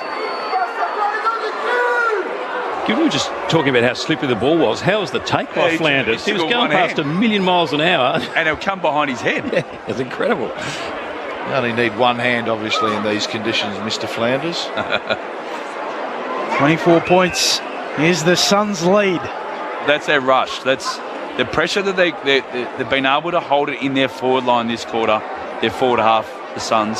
So it's caused that constant pressure going forward. Sam Flanders averaging 930 disposals a game. This season, his drop punt is missing left. So out to 25 points. The lead, 5-12-42, plays 2-5-17 on the stroke of half-time. Saturday night footy on ABC Sport. 3-8-1-1 this quarter in favour of the Suns. Fisher kicks long towards half-back. In front was Collins. Davies-Uniacke pushed off the footy by Mac Andrew, just as he got rid of it. Play on the call. Lukosius looks like he's gone back to half-back. So much for his forward move. Davies taking in a strong tackle. Rao kicks them forward again, and thankfully for a North Melbourne fan, the siren sounds to end a bit of second quarter pain. At half-time here at Marara, it's the Gold Coast Suns 5-12-42, North Melbourne 2-5-17.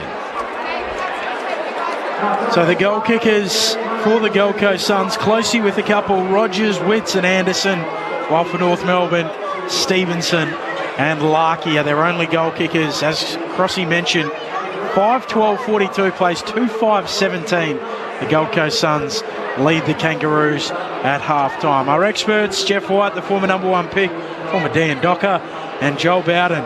If you want to know his credentials, just walk into the function room, look at the Hall of Fame board, look where it has the legends located, and you'll see his name just above Nathan Buckley's. How did you see it, gents? Oh, certainly the name is well below Nathan Buckley's, Andrew McLeod's and a number of others. Thanks, Ben. But how did I say it? Look, inaccuracy to the Gold Coast Suns. They could have been 7 or 8 goals up, and as Andrew Rock says, bad kicking is bad football, and they failed to convert. And I don't think Paul Trigwell would be very happy, the Nightcliffe mentor and legendary administrator, marking down that many points. Yeah, I think their pressure from the get-go was really outstanding from the Suns. It's almost like the first quarter, both sides are trying to get an understanding of where they're at and the conditions and all that sort of stuff. And then the second quarter, they just put the foot down. But yeah, inaccuracy was obviously they could be 7, 8 goals in front at the moment. But that's where the pressure, they're able to hold it in their forward half, the Suns. The repeat entries inside forward 50. I thought Jed Wilder was outstanding. The stats are not going to show just the influence that he had in that forward pressure. And then the likes of Closey with a great goal outside forward 50. The half forwards have been really instrumental. Berries, the Holmans, who just workhorse, Jack Rogers. So they got them into the game and they're able to hold it in and have that repeat inside forward 50. So they could be further in front, Ben, but yeah, they're showing their class right now, the Suns, and obviously going to this game the favourites. North on the other side, they're just trying to do too much instead of just doing the basics. So for them, they've got to get back to what they were playing in the first quarter, lowering their eyes, a bit more poise with the footy, not trying to take too many risks, especially when both Joel and Crossy have spoken about the dew, about it's getting a bit too slippery and greasy on the field. So it's the way they've got to get back into the game at the moment.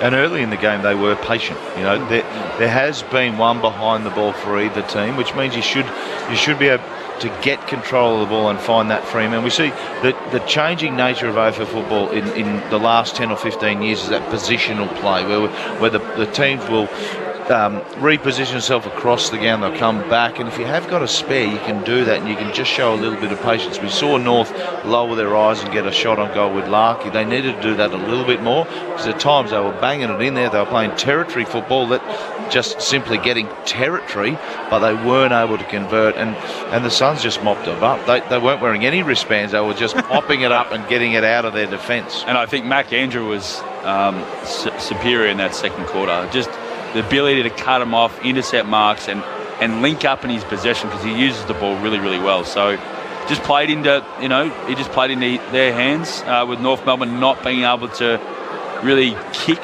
on different angles going forward 50. They were sort of straight towards the goals, which played into Mac Andrews' hands. The thoughts of Jeff White and also Joel Bowden here on Saturday Night Footy on ABC Sport.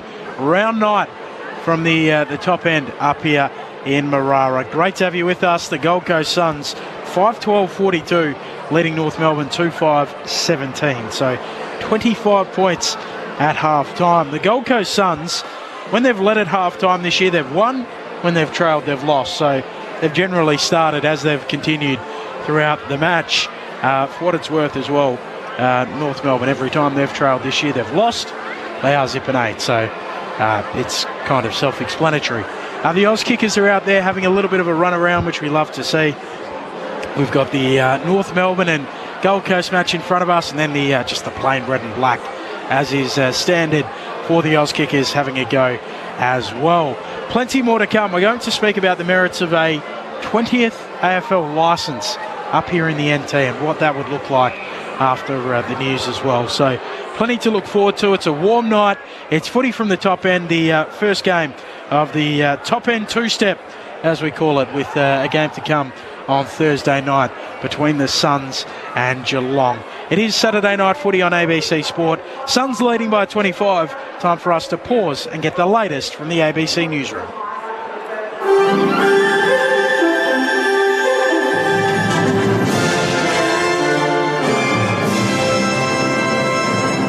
Hello, this is ABC News with David Rowlands. The federal opposition is accusing the government of trying to describe ongoing Commonwealth funding for the housing sector as a new investment. The Prime Minister has struck a deal with premiers and chief ministers for a new housing agreement worth $9.3 billion over the next 5 years. The existing funding agreement between the Commonwealth, states and territories was due to expire at the end of next month. Shadow Housing Minister Michael Sukkar says Anthony Albanese wants to be praised for funding that always needed to be pledged. This is just business as usual spending. This is something that the government, as I said, has done for 15 years. So it's not new money, it's not new homes, it's just continuing with what has been done thus far. Indonesian police have made 7 arrests over an alleged plan to smuggle a group of Chinese men to Australia by boat. It comes after a fishing boat was stopped at Kupang on Indonesian Timor, a port that's been used as a departure point for Australia. Police suspect 6 Chinese men were preparing to leave and have named one of them as an organiser of the scheme, along with 6 Indonesians. It's at least the second time this year that Indonesian authorities in the Kupang area have detained groups of Chinese nationals that they say were planning to cross to Australia by boat. The federal government has announced the live sheep export trade will end on the 1st of May 2028. It follows a recommendation by an independent report compiled by a panel which consulted with farmers in WA, where the export trade is based. The government has also announced a $107 million package to help the industry transition, including almost $65 million to support sheep producers and workers across the supply chain. Federal Agriculture Minister Murray Watt says the funding will cover the economic impact of stopping the industry. We think that this is a fair and reasonable package of taxpayers' funding going towards an industry that is already in long-term decline. The amount of money that we're putting on the table is nearly 5 times what the Western Australian government estimated would be the economic impact of this decision. The Bureau of Meteorology is warning of heavy rainfall in the coming 24 hours over southeastern New South Wales. The severe weather warning covers parts of the Illawarra, South Coast, Southern Tablelands and Snowy Mountains forecast districts. Localised heavy rainfall is forecast with 6 hourly totals between 50 and 70 millimetres, with possible isolated falls up to 120 mils. Conditions are expected to ease tomorrow night. The Queensland Government says it hopes a solution can be found to save embattled budget airline Bonza. The Sunshine Coast-based carrier has had its fleet seized after entering voluntary administration last week. A creditors' meeting yesterday heard that 20 parties are interested in salvaging the company. Minister for State Development and Infrastructure, Grace Grace, says that's promising. We're very sad for the workers. We're very sad for the flights in regional Queensland once again. We're hoping that that can be worked out. There is assistance through the federal area where they can assist those workers, and I know that if there's anything the state can do, we're keen on that. But I hear that there's some healthy discussions happening at the moment, and we've got our fingers crossed. The Victorian government has defended granting police more powers to enforce COVID lockdown restrictions, saying the actions of a few officers at a protest do not reflect the professionalism of the rest of the force. A Victorian County Court judge found police officers used unlawful violence when they arrested and charged people for protesting against the restrictions in Melbourne CBD 3 years ago. Judge Liz Gaynor says the protesters, one of whom ended up with a dislocated arm, had breached lockdown restrictions, but police could have charged them without violence. Minister Lily D'Ambrosio says the behaviour of a few officers does not reflect the entire force. The majority of the police officers in Victoria do a great job in keeping the community safe, and I really want to thank and commend and acknowledge that their work is not an easy job a lot of the times. We always want police officers to take the best foot forward and behave well. A South Australian motorcyclist has died after a crash on the state's Fleurieu Peninsula. Police attending the accident in Port Elliot around 2:45 this afternoon after reports of a motorcycle and a car colliding. The 30-year-old man died at the scene, while the driver of the vehicle, a 50-year-old Second Valley woman, and her passenger, a man aged in his 90s, are in hospital with non-life-threatening injuries. North Terrace has been closed while major crash investigators attend the scene. This is ABC News. Oh, mornings. Will Anderson, you've been targeted. It's too early for advertising. Skip. The adverts are in your home. Spam on my fridge now? No. Unsubscribe. You're being influenced. I don't want any of this. Are you listening to me? When the whole world's gone ad. Oh, we're listening. Thank goodness there's Gruen. Back Wednesday, May 15 on ABC TV and always free, always entertaining on ABC iView. This is ABC Sports coverage of the 2024 AFL season. Every match match on the ABC Listen app. Look for the AFL button. Arctic Park as Witts takes it out of the ruck and somehow gets it on the boot to kick a miraculous goal. The big man from hand to foot in a flash. And the Gold Coast Suns get their third major. He's got the leg on the run. Has he got it on the set shot for his second goal? Starting to break open the game a little bit, the Gold Coast. The home side for a 3-goal lead. Closey from 52 metres. Beautiful strike. Beautiful strike. Hits a goal. Closey's got 2. The margin is 18 points. Oh, horrible handball at the feet of Miller, who is sliding by. Rao's good enough to make up for it. Gives it to Anderson. Anderson from 40 metres. Almost a standing start. That is a brilliant, brilliant goal. DNA doesn't lie. The son of the shin boner of the century. He does look like he's in a little bit of discomfort. Looks a bit like an ankle the way he's hobbling on it, but he's leaving the ground. I don't think we're going to see him in the future. The 2024 AFL Premiership season. On your radio. ABC Sport Digital. And on the ABC Listen app. So half-time at Marara. It is Saturday night footy on ABC Sport, and it is the Gold Coast Suns 5-12-42 leading North Melbourne 2-5-17, so a 25-point advantage the way of the Gold Coast Suns. Earlier today, Essendon with an upset victory over the GWS Giants, and this is worth a shout-out. So Matt Guelphy, he kicked a goal in the game, and he was showing off his red-painted fingernails. And we spoke to him on ABC Sport after the match, and he said, we went to the Children's Hospital, and lucky enough, Alexis painted my nails. And I said, if I kicked a goal for her, I said I'd kick a goal for her. Lining up for that first one, I remember her saying, I believe in you. He was a little nervous that he wouldn't kick a goal and come through for her, but he was showing her the painted nails. So it was their cancer match at Essendon. The I should know the name of this, excuse me.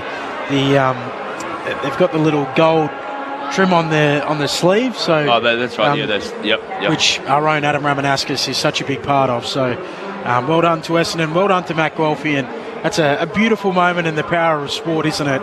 But I love that fight back from Essendon today. Yeah. Early on, GWS will look untouchable. They were running the ball extremely well. So it shows the balance in the game for Essendon at the moment that last year that the sides would get away from them and they weren't able to sort of pull back the ascendancy against them. So great win. So just repeating, Essendon winning by 20 points in that game, and they've got a couple of easy ones to come. The Dons, not that there's too many easy ones in this competition, but matchups against North and Richmond ahead of them. So they could be making a little mini run here. They've had 4.5 wins through their last 5 games with that draw on Anzac Day. So Essendon maybe just up for the Bombers. The Western Bulldogs lead by 47 points over Richmond at half-time in that game. Now, Crossy, the power of ABC Sport when we call the footy is that we have people listening in all kinds of salubrious and exotic locations, don't we? And we've got another one at the moment. Yeah, what a great story this is. So this is a colleague of yours and a former colleague of mine and mate of mine, David Mark, who's the ABC's sports specialist reporter. And he is currently cycling around Italy listening to this game. I just think that's fantastic. But I just want to give a shout out to David because he has won. He did a story, it took him about 3 years to do, about sexual child abuse, systemic child abuse by a rock climbing coach. And it led to the arrest and jailing of this person. And he has won a Walkley Award, which is the leading journalistic award. He was given a special medal by the AFP, the Australian Federal Police, because his reporting led to an arrest. That's when journalism is really powerful. I mean, journalists get some criticism, and I think sometimes rightly so, but this is when journalism is most powerful. He also won a Sports Commission award for best reporting, but a couple of weeks ago, the reason he's in Europe is because he went to Barcelona and he was awarded the prestigious International Sports Press Association Award for special reporting for this investigation. And the award was presented by a bloke called Edwin Moses, who was a pretty handy hurdler in the 70s. So, well done, David Mark. Thanks for listening to us. Ride safe. Don't run off the road. Yeah, I was just going to say, ride straight. Great to hear from you, mate. I had a chat to him at the SCG during the Sydney test, and we spoke a little bit about that story, an incredible story. So, well done to David, and great to have you with us here on Saturday Night Footy on ABC Sport. Rob Cross, Ben Cameron, ABC Royalty, and Charlie King downstairs, and Jeff White and Joel Bowden are experts. Joel Bowden, He's just ducked out of the commentary box, I think because he had to physically change his hats that he's wearing. Sorry, Whitey. No, I know where you're going this, and I can't wait for this. He had to take off his commentary hat and put on his ministerial hat. The Honourable Joel Bowden is sitting with us here on ABC Sport. The 20th licence. It's a conversation that is ongoing, and we'll bring Charlie in on this too, and I'm sure we can speak about it a lot post-game, but as it stands at the moment, there is a business case being put forward for a $700 to $735 million CBD stadium in Darwin to make the NT team in the competition, which would really complete the map and colour in the map here in Australia. You are, as I said, a minister in the NT. What's your immediate reaction when you hear it, Joel? Well, I think it makes sense. So the Tasmanian licence has been granted, and that gives the AFL 19 teams. I think the natural progression will be to 20 teams because the new licence in Tasmania doesn't give us another game. So there's still only going to be 9 games a weekend. Players might think that that's a good idea, and clubs might think that's a better way to rotate your players through and not have to have the buys. But ultimately, the AFL, the Australian Football League, it's no longer the VFL. It's certainly not the National League and the SANFL. The AFL needs to be a national competition and have more product, which is more games. So ultimately, as we look into the future, we know that there's probably going to be another licence granted sometime, let's say if it's in the next 10 or 20 years. The Northern Territory, and I'm absolutely biased because I love the Territory and everything it has to offer, is the logical place for a team to be the 20th licence. Give or take, or regardless of whether there's a stadium or not, it's just a common sense approach to the 20th licence into the AFL, in my opinion. So it would need federal government funding. It would also need significant state government investment. Correct. Where does the state government stand in terms of the level of investment it can provide for this? Yeah, so currently we're considering the task force report that came out not long ago. I do have some family involvement in that, with my brother Sean being the chairman of the AFL Northern Territory. In fact, as we sit here today, on my right I can see Sam Gibson, the CEO of the AFL Northern Territory, and my brother Sean Bowden, the AFL Northern Territory chairman. And on my left, through the frosted glass, I can see the Chief Minister of the Northern Territory, Eva Lawler, and the Sports Minister of the Northern Territory, Kate Warden. So we're actually all in this together. And when I first came up to the Northern Territory, we had the NT Thunder playing in the NEFL. This is the next level up, and we will all work together with fans, with the community, with the AFL, with the federal government, with our own government, because the thing that the 20th team offers is a truly Australian football league, and the Northern Territory would like to be part of that in some way, shape or form going forward. Charlie King, you've lived up here for a long time. You've been our voice in the NT. Is the top end ready for an AFL team? Well, I think Joel said 10 to 15 years, and I think that's about right, because this is going to cost a lot of money. There's no doubt people want it. They'd love to have a team in the competition, but it's going to cost millions and millions of dollars. And sustaining it week after week throughout the year, where's that money going to come from? So the money, Charlie, comes from the TV broadcast rights deal. So Gil McLachlan, just before he left the AFL as CEO, signed a $2.25 billion TV rights deal. That was for 9 games a weekend. A 10th game increases the number of games that are played on the week. That's means we're going to have Thursday, Friday, Saturday, Sunday, and Monday games of football. We will be like the NFL at some stage, where we will go down to potentially only playing 1 game per club each year. You won't play North Melbourne versus Gold Coast twice. It'll only be once. The draw will not be compromised in that way, and we will have a any given Sunday scenario in Australia. It might be in 10 or 15 years, but it'll get to that point. And the AFL fund it through the TV rights deal fundamentally. Then comes in state governments, federal governments with the stadiums and the additional elements to it, but it is funded fundamentally from the TV right broadcast deal that at the moment Seven and Fox and then others pay for. They didn't call the Dockland Stadium Marble Stadium for nothing. We will be international very, very soon. All right. In the AFL. Okay, as a real politician there, you can't get a word in. Oh, no. But, we'll come back to this conversation because the second half is underway, leading by 25 points. The Gold Coast Suns You're with Rob Cross here on ABC Sport. Ball goes inside attacking 50. McDonald charged out, smashed away by Berry to the top of the square dangerously. Core leads in the race for the ball in front of King and does it cleverly. Disguises it. No, he didn't disguise it. He's been pinged for deliberate out of bounds, and it will be the local player, Lloyd Johnston, in the pocket. He's a right footer, so good side for him. Just 15 metres out, but right on the boundary. Left forward pocket. Johnston for his first goal. Missed one in the first quarter. Runs around now. The snap. It curls. It's through. Lloyd, you good thing. He's kicked that. Go to the territory, boys. And they run to him from everywhere. Each time a first goal in a player's career is kicked. Red and yellow jumpers everywhere in the left forward pocket at Marara. First goal of the third quarter goes the Suns' way. And they go to 6-12, 48 to 2-5, 17. How beautiful is that? The only problem about this is that the sixth backs of the Suns have to now try and race all the way back to get for 666. That's they're going to be worn out. But what a magnificent finish that! Love that celebration. I don't know which one was better, the one that he did in the boundary line or our expert commentary here in Joel Bowden. We're slightly parochial up here, Liney, I'm sorry, but that is great. I mean, he had a shot in the first quarter and hit the post, but slightly auspicious. He got a, out of bounds, intentional out of bounds first goal. In fact, I remember my first kick in football back in 1996 was a deliberate out of bounds. So there you go. He's kicked a goal, and we love Territory boys doing well. How good is that?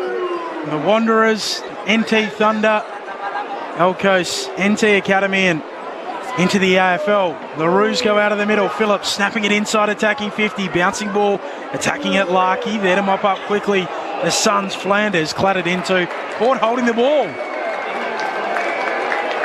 I thought it might have been in the back, but nothing doing. And Zurha, he'll get the free kick. Plum in front, the mark set, 35 out.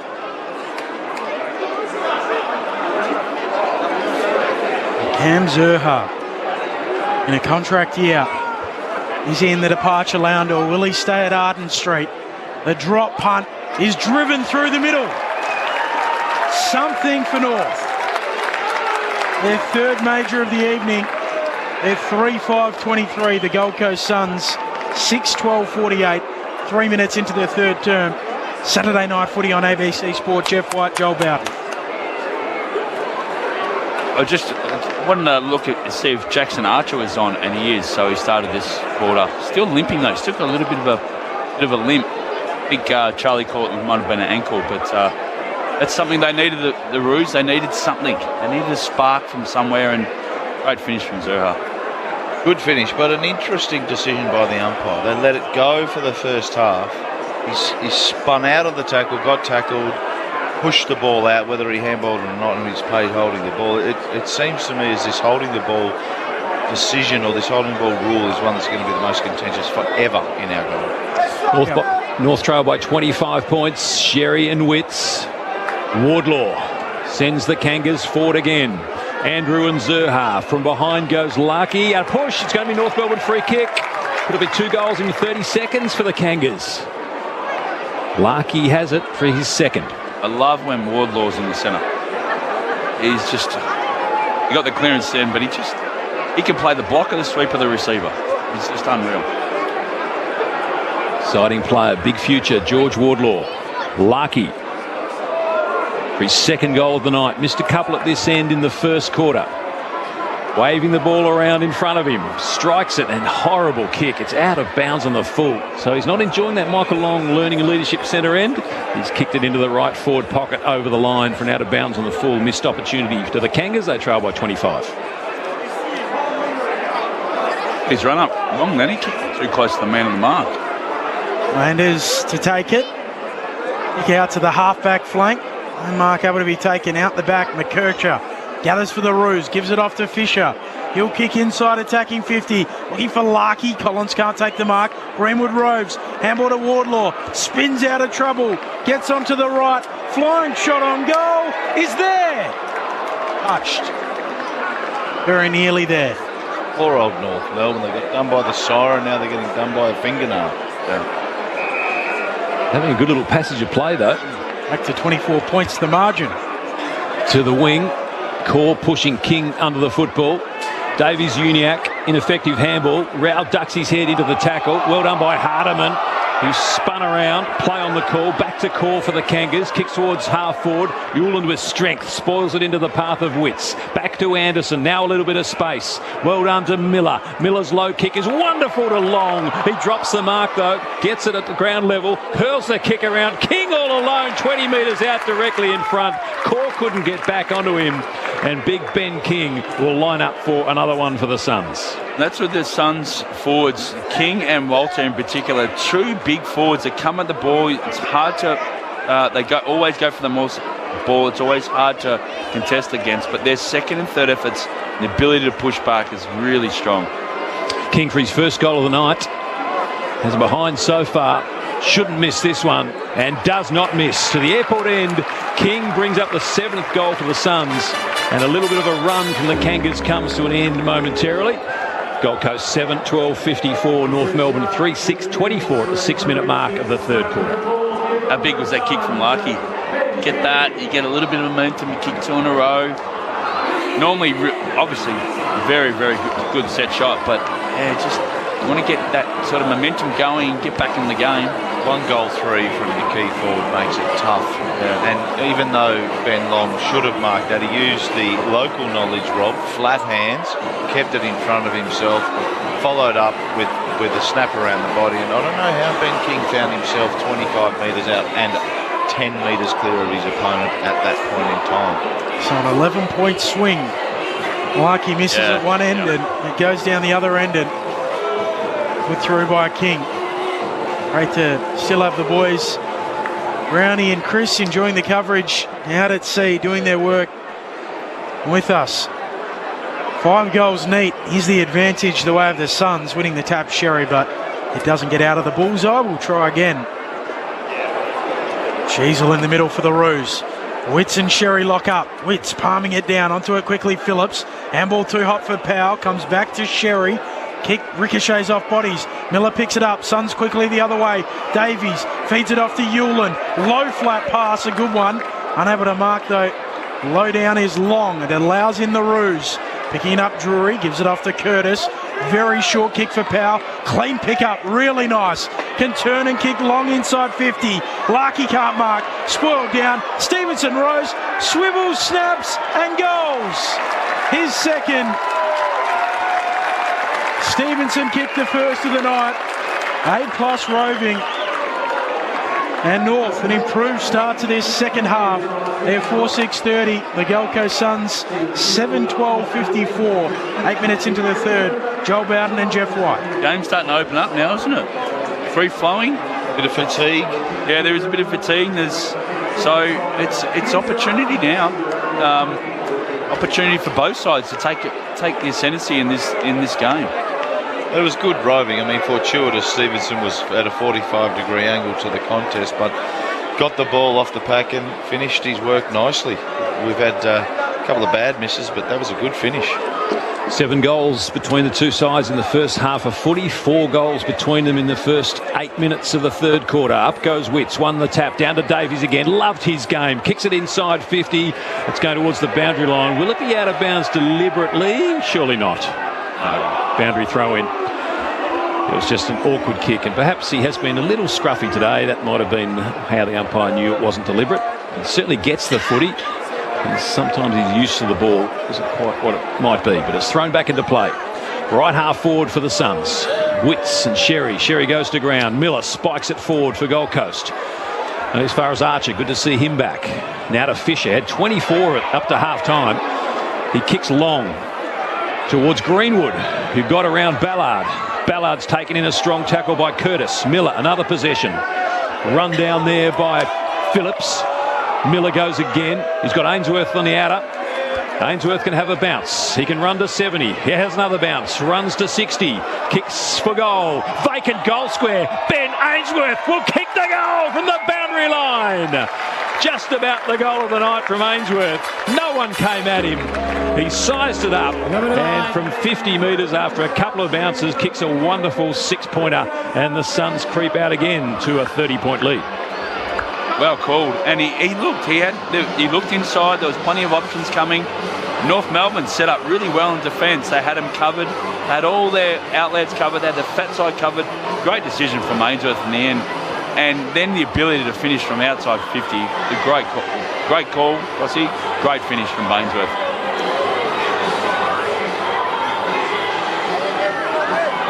Sorry, Fisher's at 26 and 2 wristbands, and he actually turned that one over. And it was lovely play for Ainsworth. Now, this is the modern game, right, where a player running through half forward, he sees the rest of the players in front of him running away from him. So he took the space, a couple of bounces, and went bang. Suns out by an equal game high margin of 30 points. A restart in the middle. Davies scrapping after it. Davies Juniak picks it up with a burst of pace. Kicks to full forward for North. Bouncing ball. Collins leads Larkey. Handballs into the back of Ballard. Goes and gets it. And Ballard is carried out by Greenwood. Trying to come left forward pocket here for the Roos. How was the pick up and the burst from Davies Juniak? Yeah, awesome. In-demand signature at the end of the year. 5 goals even. The lead for the Suns. Witts punches it down. Out after it, Davies Juniak gathers in play. Steps around his man. A little herky-jerky, then he kicks towards full forward. Shot on goal is just narrow. Punched through by McAndrew. Minor score, 29 points, the Suns' advantage. Saturday night footy on ABC Sport, round 9 from Marara. 0437774774. The SMS line number if you wish to get involved.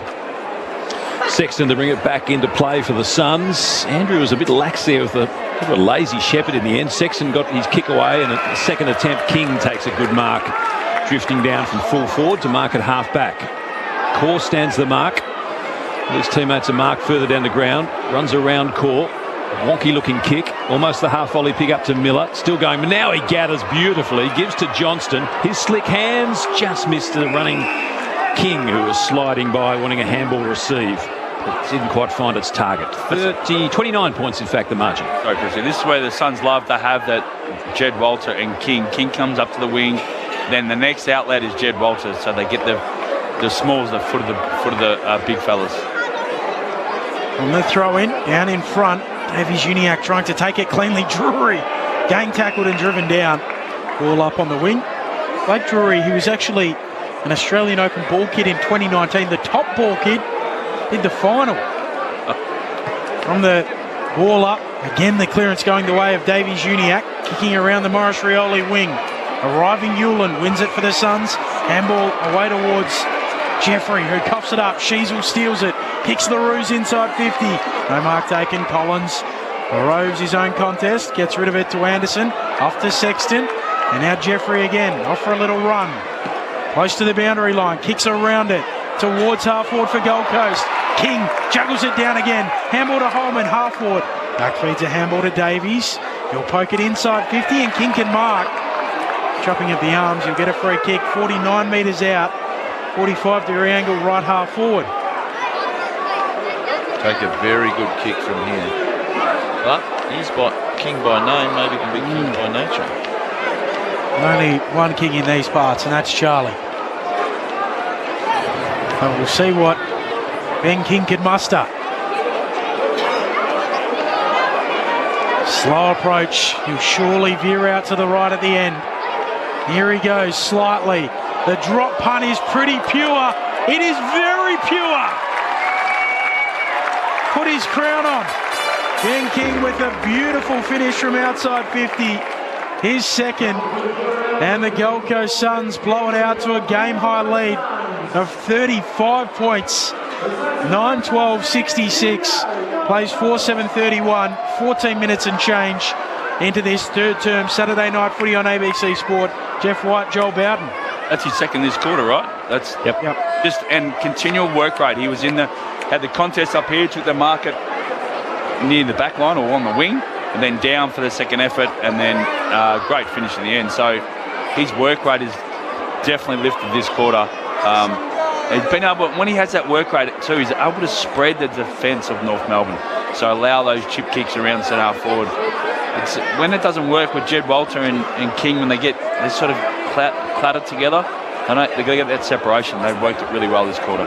And it's scoring spot, isn't it? 7 goals in 15 minutes, where we had 7 goals in 60 minutes. First half. We've seen 2 goals from 50 at the right half forward flank at the airport end. One on the run from Ainsworth, and that set shot from King. Mac Andrew, he likes a little taste himself. Charges through, handball over the top. Clever slap looking for Anderson there. Came from Ainsworth, missed its target. Closely will run onto the footy. The bounce won't quite favour him. Does well to gather. Handball back over his head. Jeffrey one way or the other. Back onto the right foot was clever play to the top of the goal square. King again's got 2 to beat. Spoiled away by Core. At ground level, coming through there was the Suns player in Rogers, and it goes out of bounds 25 metres around from the Suns goal. Right forward pocket, they lead by 35 points, 9-12 to 4-7, 16 gone in the third quarter. I know they got Witts in the ruck, but geez, I'd love to see Mac Andrew a bit more in the ruck. Yeah. How exciting is he? He's so electric. From the throw in, Lukosius palming it down. Greenwood, he was opposed to, goes and picks it up, gets out a handball. Footy bobbling around. No one able to gather it cleanly. Greenwood eventually does. He's tackled. And a ball up just inside the attacking 50 here for the Suns. I'd love to hear from you on the SMS line. Are you in favour of the 20th licence in the NT? Do you think it would work? What should the team be called? Greenwood wins the tap, straight to Powell, Silver's service. His kick up towards the wing. Miller knocks it on towards Collins. He turns it over. Wardlaw at half-back. Here for the Roos, kicks out in front of Stevenson. Yeah, the racehorse is away. Ulan does well to trap him. Johnston there, falling to the ground with Shields. Got the handball back to Stevenson, but Suns come in number, wrap him up. Not holding the ball. It'll be a ball up out at right half forward for North Melbourne. The move has been stopped by the Suns' defence. They're almost away, the Kangas. Well, I think Stevenson had to stop because there was nothing in front of him except a Gold Coast jumper. He had to stop, take the mark and be patient. Drury, Sheasel. Kicks into the pocket. Curtis gets his way to the front. Couldn't take the mark. He should have, and it might go out of bounds. He tries to sock it off the ground. Instead, kicks it out of bounds on the full. That was slightly sloppy play. I know it's slippery. Probably could have made it a chest mark. And Andrew beaten. He was 2 or 3 metres behind, and Curtis misses the chance, and Andrew will bring the ball back into play for the Gold Coast. Would have been goal of the century if he socketed that through from there. Andrew with a long kick up to the wing. Core able to rove it. Shovels out a handball backwards to McKercher. Runs a little U-turn, short kick for Powell, can't take the mark. McKercher follows up, picks up and kicks a floater inside 50 for the Roos. Back to Mark Ballard, centre half back for the Gold Coast Suns. They lead it by 35 points, 17 and a half minutes into this third term Saturday night footy on ABC Sport. Completely outpointed Zerha on that occasion, didn't he? Zerha just almost didn't look interested. Gave up on it pretty quickly, I thought. Jeffrey has got a good boot on him. To the wing. North have the numbers. King went up in front. Caught one in the schnoz. Powell for North Melbourne. Sidesteps. Low kick. Again, their skills letting them down. Great tackle by Curtis on Miller. Just got his hand to it. Illegal handball. Rowell on the left boot. Spears the ball down the throat of his teammate in Lukosius at centre half back. He drives at the centre half forward. Long on the lead. Ran under the footy. Almost was the right move. McDonald gets smashed into the ground. McKercher, Wardlaw, Core, labouring after the footy, about to be run down by Ainsworth. Back to Wardlaw. Goes backwards another 10 metres to McKercher. They're hemming them in across the half-forward line, the Suns. Now to the wing. Drury pushed under the footy by Jeffrey. Drury, ball boy of the century, goes hard towards the boundary line. And it's out of bounds at the interchange gates. At the 19-minute mark of the third quarter, it's the Suns 9-12-66, North Melbourne 4-7-31. Thrown on the wing. Jeff White, Joel Bowden, Rob Cross, Ben Cameron and Charlie King. Witts palming it down for Miller. He doesn't come away with it. Spills out to Sherry. He's tackled to ground. Another ball up to come on the wing. 35 points. Gold Coast lead. 4 goals to 2 in this third term. Witts just punches it forward. Scott gets there for the Roos. Handball to Wardlaw, nowhere to go. Davies pushes him out. Love to hear your thoughts on the potential 20th licence in the end.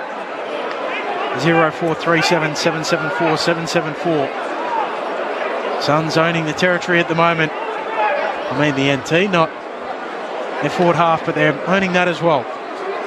4 wins from 4 games over the last couple of years and have this game under control at the moment. Not completely put to bed.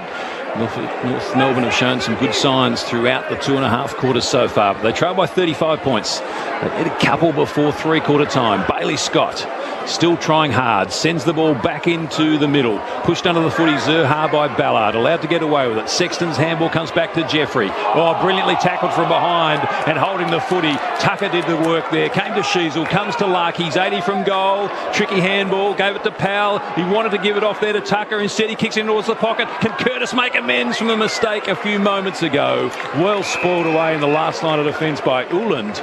And it's out of bounds yet again. 30 metres around from the Kangas goal. The Michael Long centre end. 35 points to lead to the Suns. 20 minutes, third quarter. And that turnover came from Joel Jeffrey just being caught unaware. A player came from his blind side. Got him napping. Throwing inside 50. Goes over the head of both of the rucks. Bounces back to Davies. Handball away to Closey. Kick up towards the wing. Attacking it long hard. Can't take the mark. Getting involved Rogers. Great pick-up. Slick hands to Long. 1-2 there with Miller. Handball forward from Long. Out in front of Holman. Towards centre-half forward. Can kick inside 50. Trying to get it to Johnston. Hand in from Shields. Sockers it away. But right there, Ainsworth picks up the footy. Right on the arc of 50 for the Suns. Kicks to full forward. Fisher drops the mark towards full forward. Walter sticks a boot out and sockers it through. It's there. North player suggesting it was touched. Jed Walter finally gets some reward for effort. And the Gold Coast Suns continue to run away with it. They're out by 41 points. 10-12-72. Plays 4-7-31. 22 minutes into the third. Saturday night footy on ABC Sport. I love what Lloyd Johnson did then. He running hard inside forward 50 and then the ball got kicked behind him. He knew he was one-on-one, but he knew that he had a player just out, one of his teammates outside forward 50. Just a little soccer kick to actually keep the ball momentum going inside forward 50. And a great finish there from Jed Walter. The closer you get to goal, the better chance you have of accuracy. David Webb used to always say to us when we were kicking a goal, get close, get close. So when you get within 10 metres, you just have to soccer it off the ground. You'll get it through the big sticks. They are just checking this, whether it was touched. So Zach Fisher quite close to it. Jed Walter was quite nonchalant in his celebration. What do you think? Wristbands. You touch it with his wristbands. The wristbands in the vision here. These could help the score reviewer. Hang on, the wristbands are there. No, he's going to, looks like they're ready to bounce. All clear. Charlie, you've got something on... Emergency umpire's running out to Fisher. He's going to ask him to take those wristbands off. Charlie, you've got something on the boundary? Yeah, I just want to say Took Miller's been terrific in the setup. He's just come off. He's absolutely spent. Ball goes inside attacking 50 again for the Suns. Fisher, can he make amends? Holding the ball. It is holding the ball. He played for the free kick himself, but he's been penalised. So 30 seconds he will not like. Zach Fisher, he ran under the mark, dropped the mark that led to the Walter goal. And now Lukosius, who's kicked 10 goals in his 2 matches up here last year, and so far tonight has not bothered the score sheet. This has been the biggest difference in the second and third quarters. When North Melbourne's got in their forward 50, it's come out too easily. When it's gone in the Suns, their ability to keep it in their forward half has been tremendous. For a 47-point lead, Jack Lukosius from 45 metres out has kicked it across the face of goal behind only. 10-13-73 the Gold Coast at the 23-minute mark of the third quarter. North Melbourne 4-7-31. It is a 7-goal lead to the Suns. And there's a fight on behind the goals with the kids for the ball. There's about 50 kids swarming around that ball that Lukosius kicked over the back then. Some of my favourite memories, Joel, as a young kid going to the WAFL and fighting over the footy after it was kicked through. I hope they get to keep that ball. Comben receives the kick in the back pocket, sends a high ball up to the wing. Andrew there, Wits too, holding free kick. They'll go to Mac Andrews. Some text coming through about the potential 20th licence in the NT. 42 points. The Suns' advantage here as a short kick from Wits will need to come back. Stephen Ballarat says the North Australian Dingoes or the Emus, and they can recruit from Broome to Cairns, says Steve. Don't like those names, Crossy? No, the names, I don't mind the names, but I just don't like the idea of a North Australia team, and I reckon Joel will back this. Yep. No one will follow it. There'll be no tribalism to it. It has to be the NT or nothing. I just don't think a North Australia team would work. Witts with a high kick towards half forward. Holman Roves kicks to full forward. Lukosius flying in. Doesn't mark Archer Roves. Lukosius turns tackler, takes him high.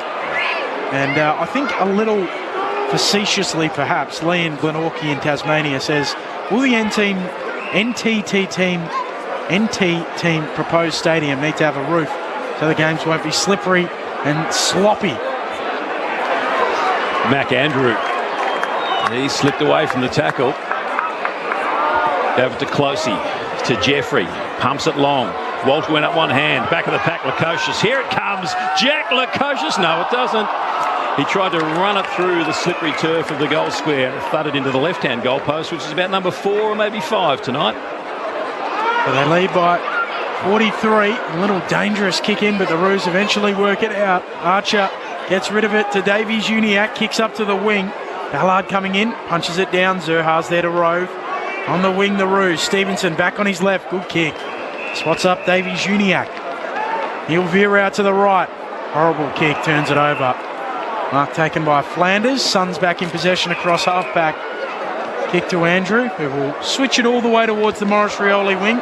Unable to take the mark is Jeffrey, but he keeps it in. Moves it on to Miller. He'll kick infield. And Flanders back on the end of it. Just backward of halfway. Flanders kicks up towards the half-forward line, but it's intercepted by McDonald. He gave it to Phillips, into Greenwood, to the running Scott. Here's a chance for North Melbourne. Scott's kick, will it carry Collins? No, it will not. And Collins smashes it out of bounds before Larkey could get it. Charlie King. They've activated the sub, North Melbourne. Lazaro on, coming off was Blake Drury. Thanks, Charlie. Just on the stadium, that is the plan. It would have a roof and a little bit of air conditioning as well. Oh, Ben, there's been a couple of options before, but we're looking so far into the future that who knows? Like Qatar hosted the World Cup and they had 45 degrees over there. So anything is possible with a stadium. But we are looking a long way into the future. Just put my crystal ball back in the bag. No, you can get the crystal ball out, but anything is possible. Witts winning the tap down. Sheasel goes after it, gets rid of it. Away to Lazaro. Flanders tries a hurried kick, bounces off bodies. Still a bobbling football, picked up eventually by Anderson. Gets it on the boot for the Suns, a kick up towards the wing. Unable to gather it initially. Core does the second time, dribbles a kick forward. Rouse there for the Suns. He'll kick into the middle of the ground. Pick up by McKercher. Desperation by Miller, knocked it out of his hands. Holman. Now Anderson to half forward. Archer though, drops the chest mark. It really is getting slippery. King came back on him, Cause handball, back to Archer, the good 1-2. Not sure where to go, about to be run down. Great desperation from Walter. Goes in the direction of Davies Uniacke, who marks, attacking side of the centre circle, still inside the centre square. Now he kicks long, looking for Larkey. Collins there again. Great defensive play. Larkey gets the ball, taken to ground by Collins. Quick soccer off the ground. Numbers there, though, in favour of the Suns, and Flanders will take it and flare it out to the left back pocket. The Suns can bring it around the outer side, as Tucker won't get there to his opponent. And the mark taken by Ainsworth, pokes one over the top to the hard-running Joel Jeffrey, who's done some good work off half-back. He's about to be taken in. A strong tackle by Archer, just got the handball away, did well to Miller. Now they're off here. Handball back to Miller. He's 70 from goal, left half forward, pokes it into the pocket. Walter again, beaten to the footy though. And a good mark by Comben there in the right back pocket for the Roos. I think Miller just had to dink and come back into the corridor. He's ended up too wide, and the North Melbourne defender cut it off. If he had to come back in, pivoted off his left foot, he probably could have got it into the corridor and a better chance for the Suns to score. Comben with a roost up to the wing. Underneath it, Sexton drops the mark. Loose footy on the wing, picked up by Stevenson, dribbles a kick forward. Clean gather by Greenwood. Handball releases Tucker, running through the logo. Kicks inside 50. Larkey going back, can't take the mark. Berry knocks it away, loose footy. Forward pocket here for the Roos. Larkey desperately goes after it. Too many numbers for the Suns, picked up by Flanders, off the Ballard. He'll whack a kick towards the middle of the ground. Wes Scott gathers it though for North Melbourne, sends it in towards centre half forward, just too much on the kick. He had targets at centre half forward, missed them all. Ballard to Collins, and the old firm work it out well to Andrew. Another possession. He marks inside defensive 50. Thought about poking it inside. Now it's called to play on. Goes down the line. Witts works his way to the front. One grab, two. Very good mark. Pressure came from Sherry from behind. Witts takes a strong grab. Pokes a 20-metre pass to Berry. He marks in front of Scott. The Kangas just haven't been able to hold it inside their forward 50. It just keeps coming back out. You know, they've got to get the defence, get their half forwards to come up and defend a bit better. Suns in control. 5 goals to 2 in this third quarter. Charging out was Core. He's tried hard all night. Long ball. Running back on the flight. Andrew pulled out of the contest. Collins coming the other way. His teammate for the Suns, and he'll kick and find Witts on the mark at the second attempt, the juggling mark. He's very solid in the back line, Collins. I like him. Very solid. And at the halfway was at Fremantle. Had to go back to the VFL and was then picked up by the Suns, and what a player he's become.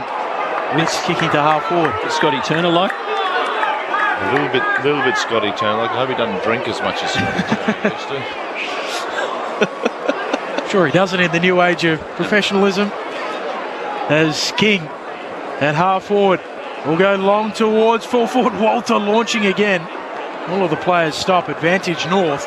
Lazaro bounces away with it. Kick short. Mark taken by Davies Uniac. Half-back flank to centre half-back to Phillips.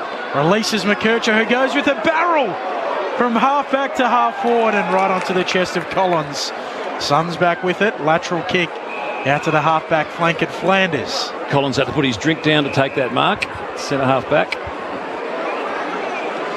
And Suns. Fish Collins, do they call him? Used to call him Scotty Fish Turner.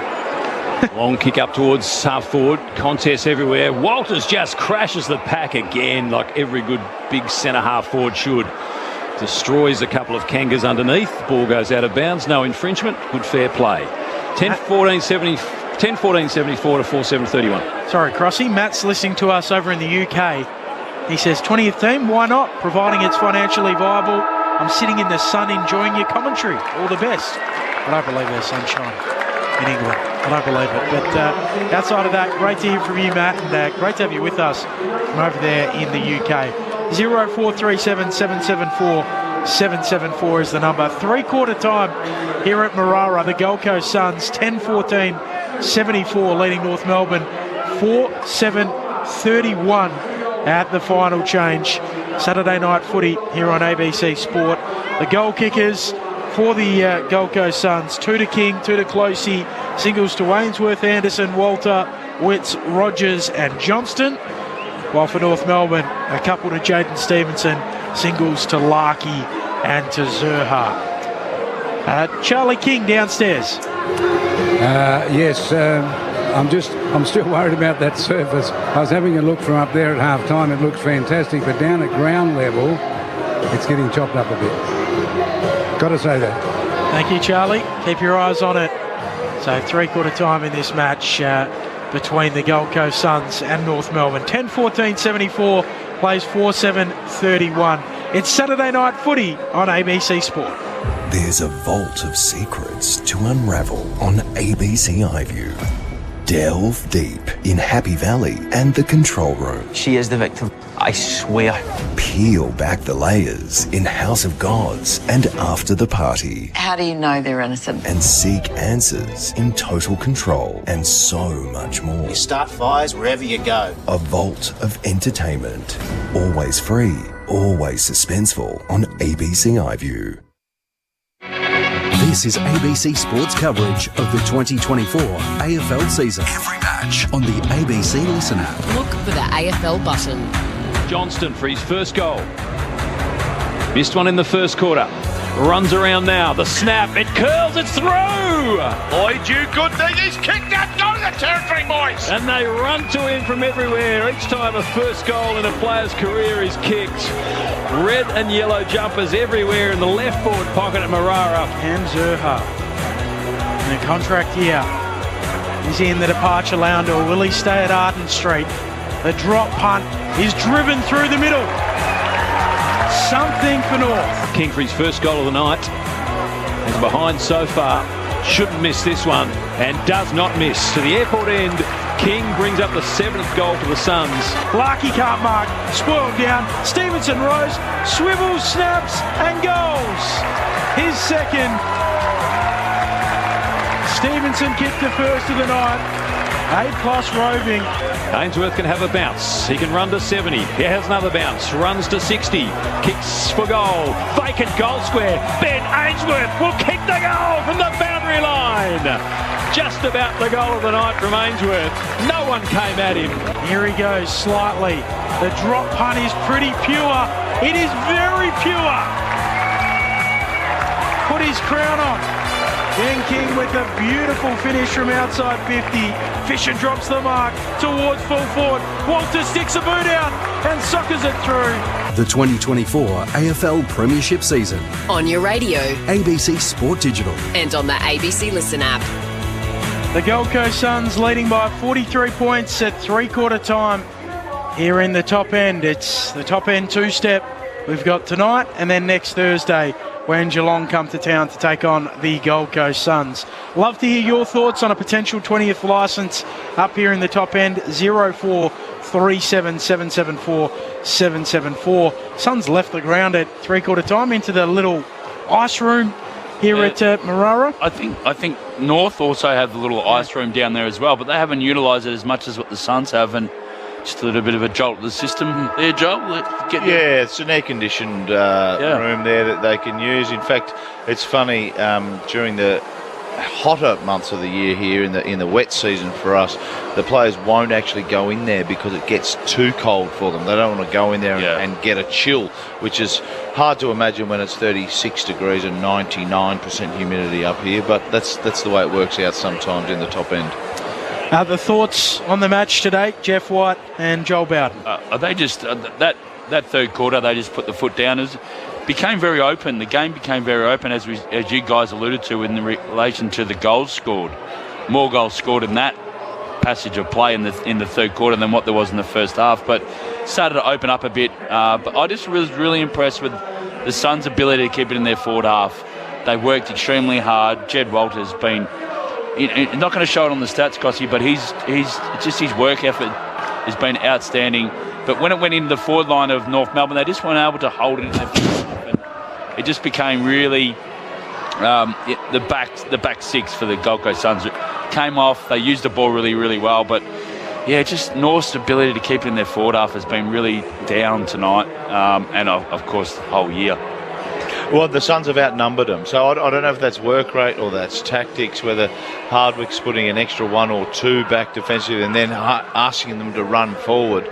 But as you said earlier in the call, Jeff, in the third quarter there, the half forwards, and let's call it the traditional forward pocket and half forwards of the North Melbourne Football Club need to get up the ground, but they also have to get back as quickly as they possibly can. Collins took an uncontested mark there at one stage when North was steaming forward, and that hasn't been dissimilar to the entire night. You know, we recall at the end of the first quarter, it was a kick deep into the Gold Coast's defence, and they dropped the mark and they nearly ran in. Only the siren curtailed that goal, but they've been kicking to the Suns defenders too often. And then at the other end, the Suns have been able to get the ball, make a contest if they had, or like Ainsworth did, run inside or close enough to 50 to score. So the final quarter about to get underway. The Gold Coast Suns leading by 43 points. Saturday night footy on ABC Sport. Witts and Sherry. Witts tapping it down onto it. Powell kicks towards half forward for the Roos. Jeffrey there knocks it to his own advantage. Goes and gathers. Little pirouette and a beautiful kick to Bailey Humphrey. The sub for the Suns. He'll veer out to the right from the logo. Long kick towards full forward. Comben punches it away into the pocket. Scott onto it. Gathers in the back pocket. He'll kick towards half-back. Lazaro there, right there with him. Punching it away. A good effort from Bodie Hewland, who I believe his younger brother's on his way through, Whitey. Zeke, a couple of weeks ago he played on the wing for the under-18 Suns. He had 26 and kicked 6 from the wing. Wow. To get excited that's his younger brother. Ball comes inside 50.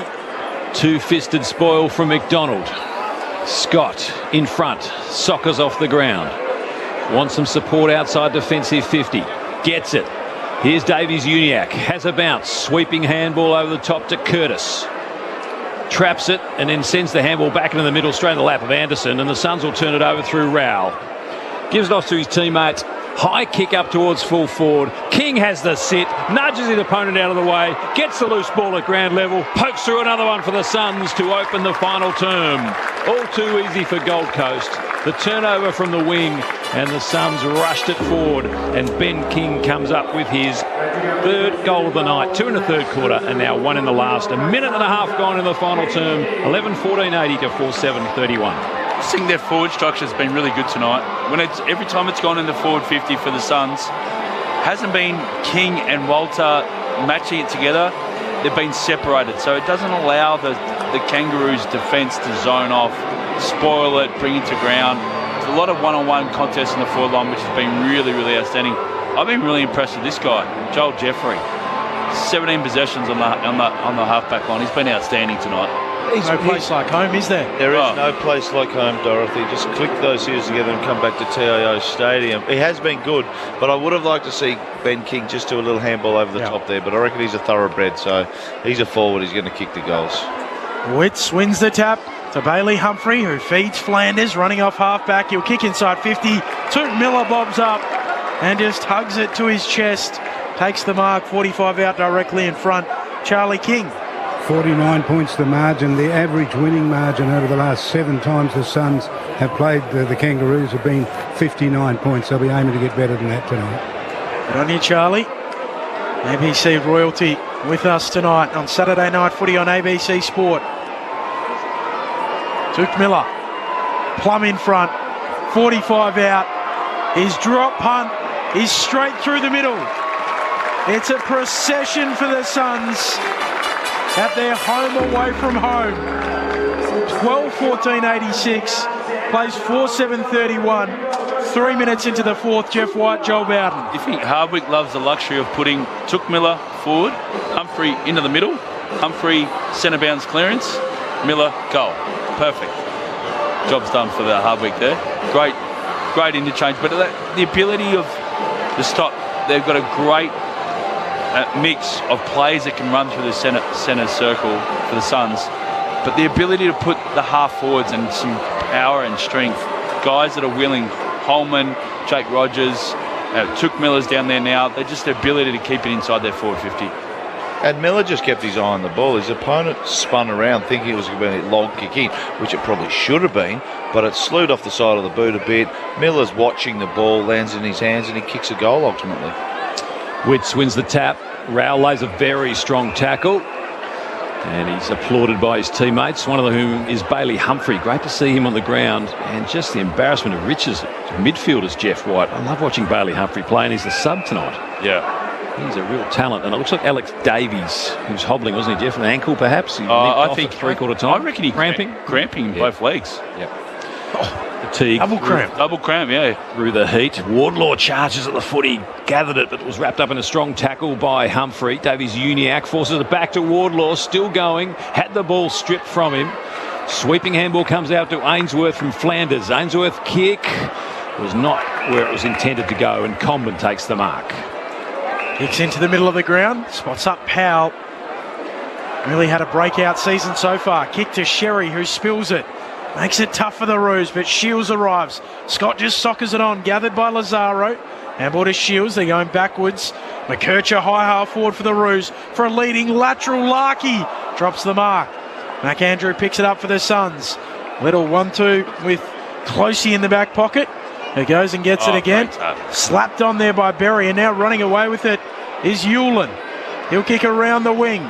Looking for a man forward of halfway, unable to take the mark. Comben drops it, allows in Long. He'll gather the footy and kick inside, attacking 50. King's there, can't take the mark. Punched away from him. Lukosius tracks it. Forward pocket for the Suns, soccers it on. King goes and gets it. Handball back for Lukosius, leaves it behind. Gore does the same. They're out on their feet at the moment, these players, and Powell will give a handball back to fullback for the Roos. Davies Uniacke gave it to McDonald. His scrubbing kick was along the ground. He's got a teammate. Strong tackling out there. was of holding the ball decision, and it's a free kick to the Suns. So that kick sold his teammate in all sorts of trouble. Ben Long, good tackle. He'll have a shot. He's actually worked really hard tonight for not a lot of possessions as a defensive forward. He's playing in front of his home crowd. Here he is to have a shot at goal. What is this, 6 minutes into the last quarter? To become the 10th Suns goal scorer from about 40 metres, just right of centre. Hard-nosed footballer, Ben Long. For the Suns, 13th of the night. To make the margin 61 points. His kick is on goal, and it's there. Long gets his first of the night. The Suns go to 13-14, 92. North Melbourne 4-7-31. A little bit of reward for effort for Ben Long. I think he's only had about 9 or 10 possessions tonight, but he's worked really hard defensively in that forward line. And again, it was the defensive effort that got him the shot on goal. He put a tackle on. Terrible kick out of the back line by North Melbourne. I think it was McDonald who scrubbed it because fatigue has set in here. And Ben Long has worked hard, gets a tackle, gets a hold in the ball, finishes from 45 metres out on the, let's call it the Wanderers half-forward flank, Rob. Is there a name on every position of this ground? Yeah, explain to us. So St Mary's down. I'm just trying to the airport end. The Wanderers, are they based? So the Wanderers Football Club's over there at the scoreboard. On the right-hand side, they've got the St Mary's Football Club. In fact, there's a group of Nightcliff Football Club.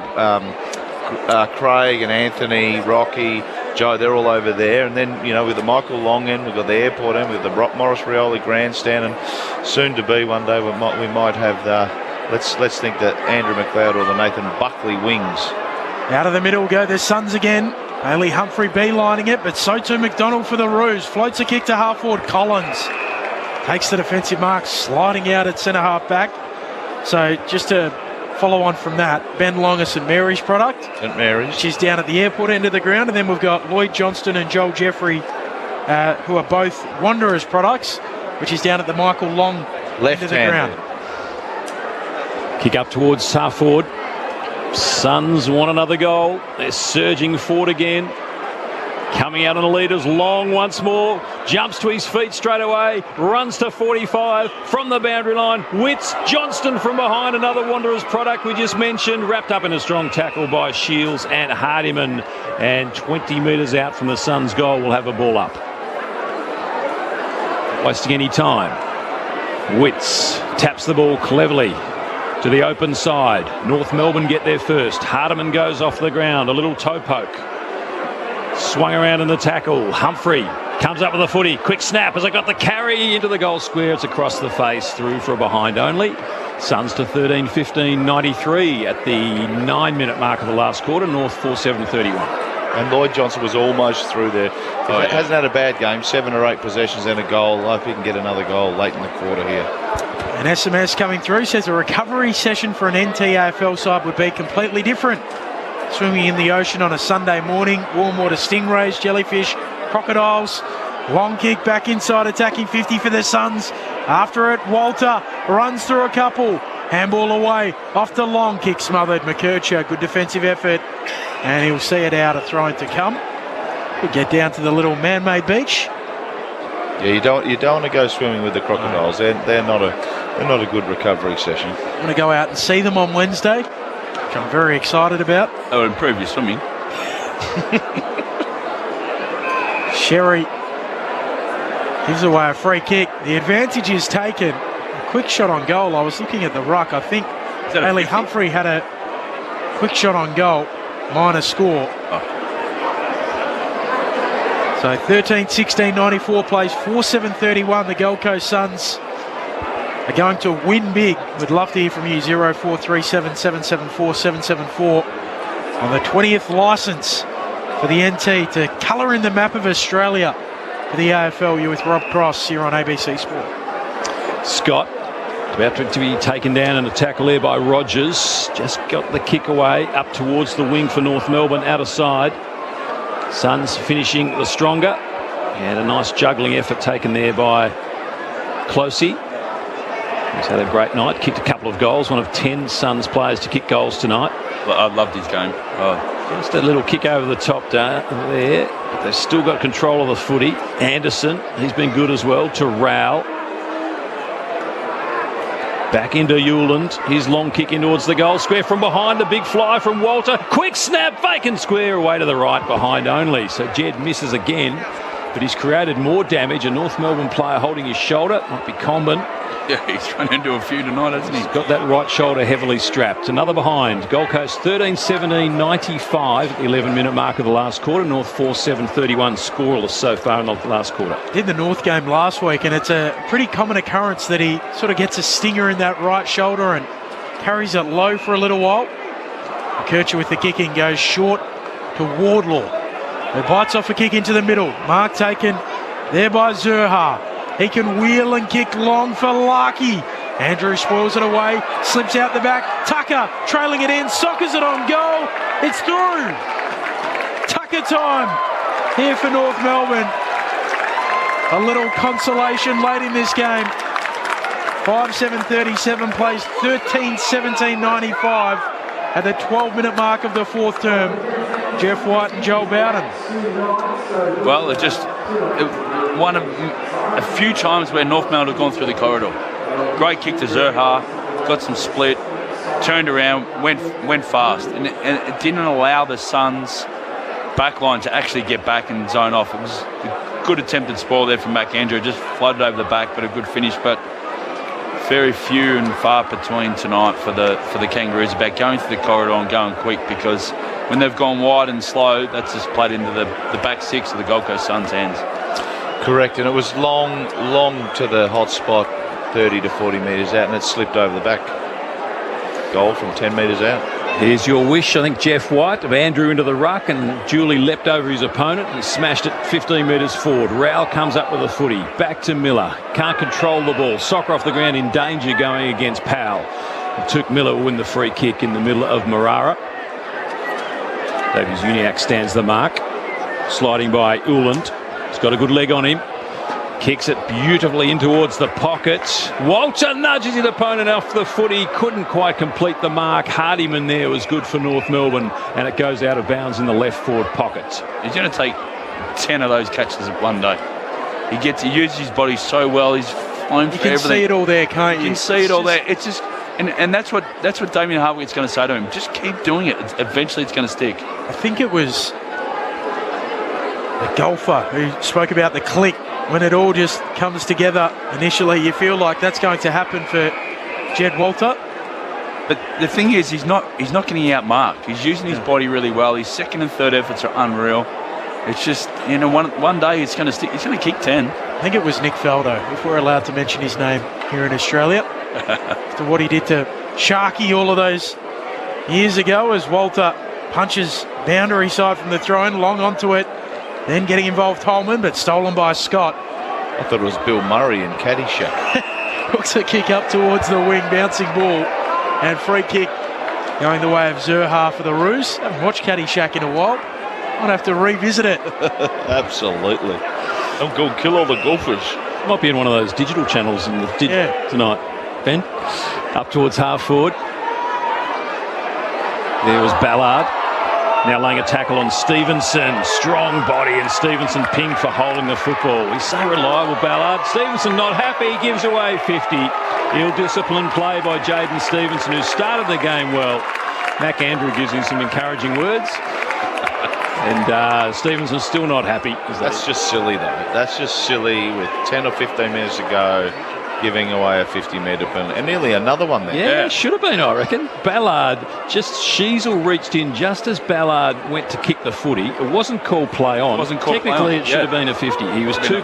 Yeah, I think the umpires are too tight as well. They want to get into the sheds also. The ball's gone through for a behind, meanwhile. 13-18, 96 Gold Coast, 5-7-37 North Melbourne. So Fisher to take the kick in. Long out towards half-back and out of bounds on the full. Joel Jeffrey to get the free kick. Charlie King. Just got a message on my phone from Borroloola saying, how's Lloyd Johnson going? He's going well. He's got a goal. Joel Jeffrey, the only Territorian not to have one out there tonight. There's three of them. Long kick to full forward. Walter, massive fly, heavy landing. Off hands, out of play. And a throw in the left forward pocket. In fact, out of bounds on the full off. Long in the end, inadvertently. Chad Walter a little worse for wear, understandably. And so is the ground he hit it that hard. Free kick going the way of Fisher, who kicks up towards Larkey. Punched away, thrown to come. And while he's trying to get his breath, then one of the North Melbourne players was just pushing him while he's on the ground. Comben, yeah. Come on, Charlie. Are we allowed, not you, Charlie King, Charlie Comben, are we allowed to talk about the fun stuff? If there was a 20th team in the NT, what would you call them? The Crocs. Crocs. And they would have, not that we can talk about it, but that would be a major sponsor. What about the Kings? Closey with the kick inside 50 and Archer a free kick. They lead comfortably here by what is 59 points as it stands at the moment. The Gold Coast Suns midway through this fourth. And it's gone out of bounds. And Ben, there's a bit of history where the NT sides have been called the Buffaloes. Yeah. So there's the ochre, white and black, and traditionally it's been the Northern Territory Buffaloes representative side. So would you be an advocate for that? Well, I think there's going to have to be a lot of work done, but I quite like the Buffaloes. However, I am partial to the Crocs as well. I like the links and just the simplicity of the top end and the crocodiles. But let's wait and see. Let's see how Tasmania go as well. Brendan Gale's just been appointed their CEO, so that's good news for Tasmania. Not so good news for the Richmond Football Club. Long kick towards the top of the square. Walter back to Long. Another possession. Another chance for a snap on goal. Gives it back there to Closey. High to the top of the square. All over King. Play on the call. Not over the shoulder, says the umpire. Maybe Miller was taken high. Play goes on again. King can't control the footy. Archering there for North Melbourne. Clever by Long. Slaps it to the boundary line. Into the path of Miller. Standing start. 40 metres. Centering ball. Humphrey doesn't quite get to him. After the footy now is Phillips, and now socket off the ground by Davies-Uniacke. Back into the middle. Taken by Curtis. Back to Greenwood. Delays the handball. Waiting for a teammate in Phillips to slide by. Still has to delay. Well corralled by Anderson. To Powell. To Davies-Uniacke. North Melbourne going forward. Stevenson. He's 20 metres in the clear. He can run to the goal. Kicking half-forward flank. Pokes it into the pocket. Curtis, he's made his way down there from one wing on the left-hand side into the right forward pocket's great running. That was really good play there from North Melbourne. Really good play. Get to Charlie King in a second. Curtis is lining up for a goal for North Melbourne, their sixth of the night. At the moment, they trail by 59 points to make it 53 points. Curtis on the left boot, right forward pocket, 25 metres, curls it around and kicks the goal. Well played by Curtis. He's tried hard for most of the night. Hasn't always been clean, but has had a bit of a crack, and North get their sixth goal. Charlie King. Yeah, just Joel's comment there about the Buffaloes. I could hear the howls of protest coming out of Central Australia. What about the kites, a bird of prey, all around the territory? It'd be a great one to think about.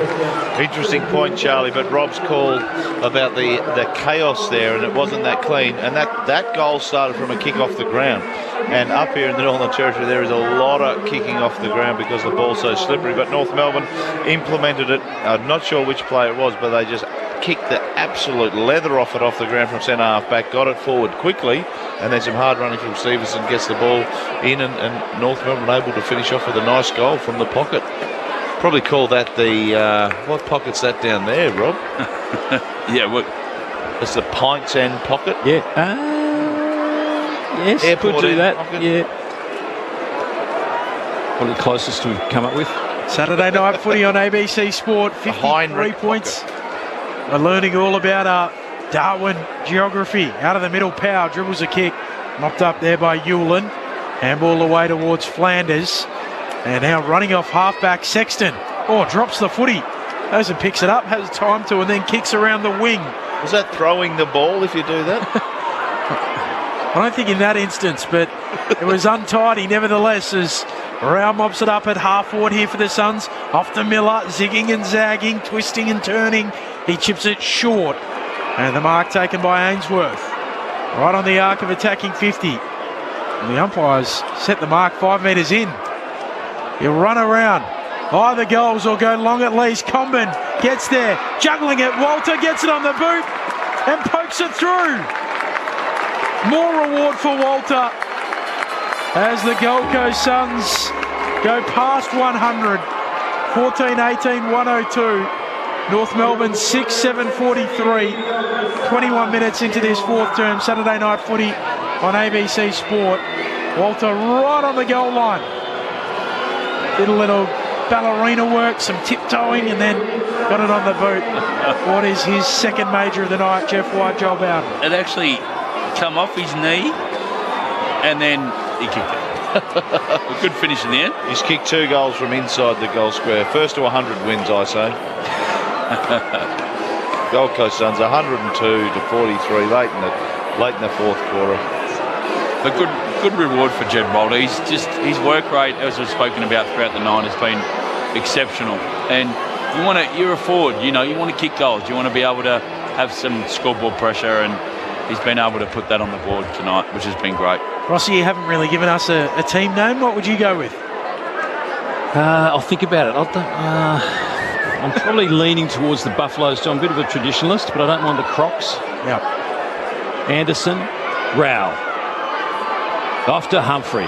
What a triumvirate they are. Humphrey from 65 metres. Walter flew too early and under the footy, and it goes out of bounds in the forward pocket. Does Casbolt get back into the side, Jeff White? He's been a bit of a he's sturdy player for the Suns. He has been, and he filled in really well when King did his knee. But I think they like this matchup. This is the one they really like. Here goes Witts. Walter throws himself into the bottom of the pack. Will it come out? The umpire will come in and ball it up 15 metres out from the Suns goal, who lead by 59 points. 22.5 minutes gone last quarter. All up. Deep in the attacking 50 here for the Suns. Umpire puts it aloft. Witts slapping it down. Getting involved, Davies Uniacke soccers it away. Overrunning it quickly, Closey allows Shields to slap it out of the D50 for North. Onto it, Ballard kicks the Suns back inside attacking 50. Sherry punches it away. Miller trying to gather, does so. Off to Humphrey, sweeps a handball across to the right forward pocket. Ainsworth, time to steady, pull the trigger and kick another. Ainsworth with his second, and it's just a little cherry on top in the top end. 15-18, 108, play 6-7-43. No repeat of round 24 from last year. The Suns will be winning big. Jeff White, Joel Bowden. Just when it comes out their forward 50, they're just able to press up. Their back six have been outstanding tonight from the Gold Coast Suns. Just a lack of North Melbourne players not squashing up, not putting pressure on that ball that comes out, holding it or forcing it. At that point in time, it came out. Ballard had it, switched the play, and then inside forward 50. So the Suns have been great in the second half, especially since the start of the second quarter. And it was a sweeping handball to switch the play there. The 35-metre handball across the forward 50 there to get the ball actually into the hands of Ainsworth to finish off with a really nice goal there. They're going to go forward again through Humphrey. Another very high, long kick, this time in towards the pocket. Out comes Comben, gets the leg break, misses him. Quick snap from the pocket. Is that Long again? It's going to bounce through. Oh, they're turning it on. Ben Long gets another one. And Long's second goal of the quarter. The snap from the boundary line from 30 metres, vacant goal square. They get their 16th and they are pouring it on. 16-18, 114 to 6-7-43, a 71-point lead to the Suns. But that leg break that you were just pointing at, Joel. Terrible bounce there for the defender. He attacked the ball, and as we know, this AFL-shaped ball sometimes does strange things. That was a Shane Warne, Mike Gatting ball of a century there, and it's gone back into the hands of Ben Long, who kicks a goal from the Wanderers Football Club pocket down in front of the Michael Long Leadership and Learning Centre.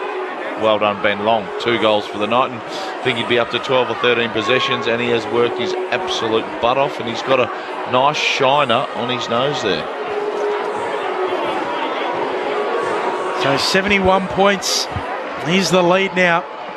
Saturday night footy on ABC Sport.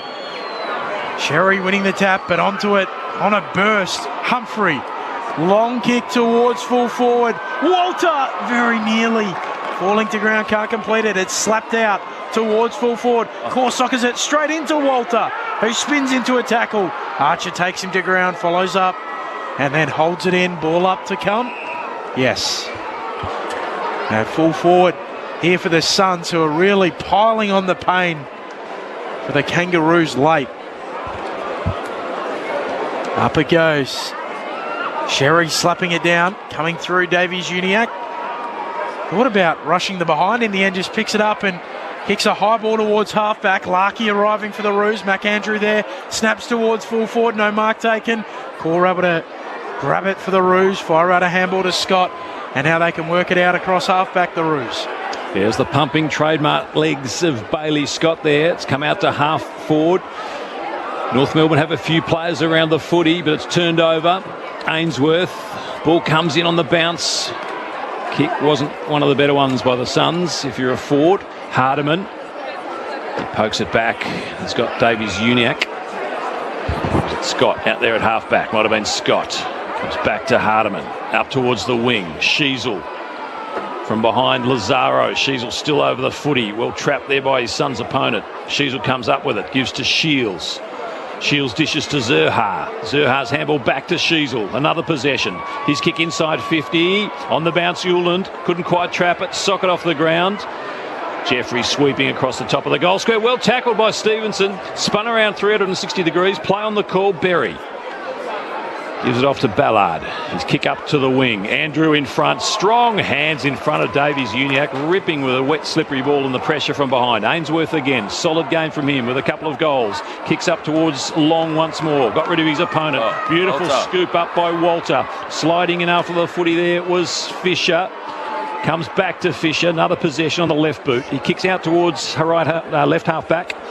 On the bounce, a chance for Lukosius. Sweeps it into Humphrey. Misses the receive, goes backwards barely 15 metres to Rowell. Rowell sends it, flares it out wide, finds a teammate. They're just toying with it at the moment. Sexton for a chance on goal, and Sexton, who started in defence, drifts to half forward and becomes the 11th goal scorer for the Suns, who go to 17-18, 120. They've kicked 7 goals in the final quarter. North Melbourne's 2, the Kangas 6-7, 43. There's some tired boys out there, Crossy, when it was pinging back and forth, but looks like I reckon the Suns' backs have got a bit of a competition going, because they were cheering pretty hard for Sexton then to kick in a goal. So good on him, good finish, and they just, once again, just the ability to defend when it's on that half-back line for the Suns. They've been outstanding tonight on that. They've been able to provide that rebound, repeat entries inside forward 50. Good goal. I like a goal from a half-back flanker. Yeah. Running down. Just cashing in late in the fourth quarter. Why wouldn't you? Remind you of someone? Oh. Jordan McMahon. Geordie McMahon. What a good story about Geordie McMahon. 77 points to the good, the Gold Coast Suns. Out of the middle. They get it moving forward, but Shields soccers it away. Gathered there in the middle by Davies-Uniacke. Off to Powell. He floats the kick out to half forward. Bouncing ball. Zerha tracking it for North. Paddles to his own advantage. And it spits out towards Closey, who goes in again. Still bobbling around. Eventually picked up by Uland, and a clearing kick for the Suns. Up towards the wing. McKercher pinches it back for the Roos and feeds a handball forward. And the Kangas let her get a late goal. Bit of a consolation. McKercher sends it inside 50. Waiting under at Davies-Uniacke. Zerha flew from behind. Wardlaw. Larkey. Handball clever. Davies-Uniacke from 25 metres on the fly kicks the goal. Well worked by North Melbourne. Some of their big guns there involved. Wardlaw, Larkey and Davies-Uniacke finishing off the hard work. They get their 7th goal. 7-7-49. The margin to 71 points. The Suns 17-18, 120. 30 minutes gone last quarter. So in gather round, we're in the sort of social area, and Geordie McMahon comes in, and he's got one of his daughter's friends with him who has a Western Bulldog scarf. We were standing with Brett Delidio, who works with us, and Geordie says to his daughter's friend, "Oh, you'd like Brett Delidio? I used to play with him at the Western Bulldogs." Brett Delidio looked at me and said, "Geordie, what are you talking about? We played together at Richmond, mate." And Geordie went, "Oh yeah, sorry." Got that confused and just sort of ambled off. It doesn't surprise me with Geordie McMahon. He did kick a winning goal after the siren, so he didn't saunter down and cash in late in the game. He actually sauntered down. I think it was against Melbourne at the MCG. Yeah, it was. The winner from about 45, 50 metres out. So hopefully he remembers that one and can tell his kids. He doesn't let too much bother him, does he, No. Geordie McMahon? 71 points is the lead the way of the Gold Coast Suns. Restart in the middle. Bailey Humphrey picks it up.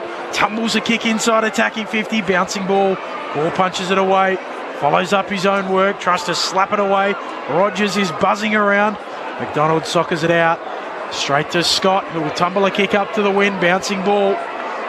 Gathered there by Greenwood for the Roos. Handball forward towards the logo. Pinching it back again, Greenwood. Gets it off to Scott. Onto Powell and a kick into the middle of the ground. Mark taken by Wardlaw. Attacking side of the centre, Wardlaw by hand to Bailey Scott, 60 from goal, low spearing pass, Larkey on the lead, Collins denies him again with a spoil reaching around from behind, well done by Phillips, gives to Zurhaar, bouncing ball across the face, another poster. Zurhaar can't believe it. A late flurry from the Kangas brings up the half century, 7-8-50, Gold Coast 70 points to the good, 17-18, 120, 32 minutes gone last quarter, 7 goals to the Suns, 2 to the Kangas for the turn. Sexton with the kick in. Fair roost up to the wing. Massive pack forms. Comben can't mark. Witts roving. Squeezes a kick forward. Onto it. Johnston tries to knock it out, but the Roos are there. Fisher wins it off to Lazaro. Kicking towards half forward. Sexton comes up. Punches it away. Sherry will gather for the Roos. High half forward. Handball to Lazaro. Chips it short. Mark taken by Tucker. Right on the arc of 50. He'll just poke it over the top. Short kick for Shields. 30 out, 45-degree angle, right forward pocket. There's players cramping up everywhere here. Chad Walters coming off, cramping the calf after that last contest. Yeah, Hardeman's coming on and he's cramping coming on. Oh, they're all cramping up. Massive effort though from all these players that have been on here tonight. Warm night in the top end. Liam Shields, triple premiership Hawk. Brought in for some experience at the Roos. His kick is narrow. Misses right. So 69 points is the lead. Of the Gold Coast Suns. If there's a positive from North Melbourne, when they've got it over that half-forward line, they've been able to have set shots on goal. That's been the strength of the Gold Coast Suns tonight. They've been able to hold them there. Mac Andrew, beautiful hands, brought the mark down under pressure and kicks up towards half forward. The loping Lukosius close to the boundary line. Clever taps it over the head of Coleman. Then drops the mark trying to get onto a teammate. Archer there clatters into his back. Play on the call. North Melbourne through Fisher. Strong tackle there by the Suns again. Now Archer sends it back towards the wing. Andrews there. Tucker did well not to concede the mark to him. Larkey gives to Zurhaar, two of their big gun forwards. They've been well held tonight. Well done by Phillips. Scott charging through to the goal square. Slide and slip and to the left-hand side for a behind only. Another one to the Kangas. 7-10-52 the Gold Coast. 17-18, 120, 68 points the difference. Sexton with the kick in duty. Takes a little bounce. And then we'll drive it long towards the Morris Rioli wing. Sherry in front. Takes the top end mark. Joel Bowden just flat palms it down to himself. And the Gold Coast Suns are building a top end fortress. It's a 68-point shellacking of North Melbourne. 17-18, 120. Play 7-10-52. They improved to 5-4 on the season.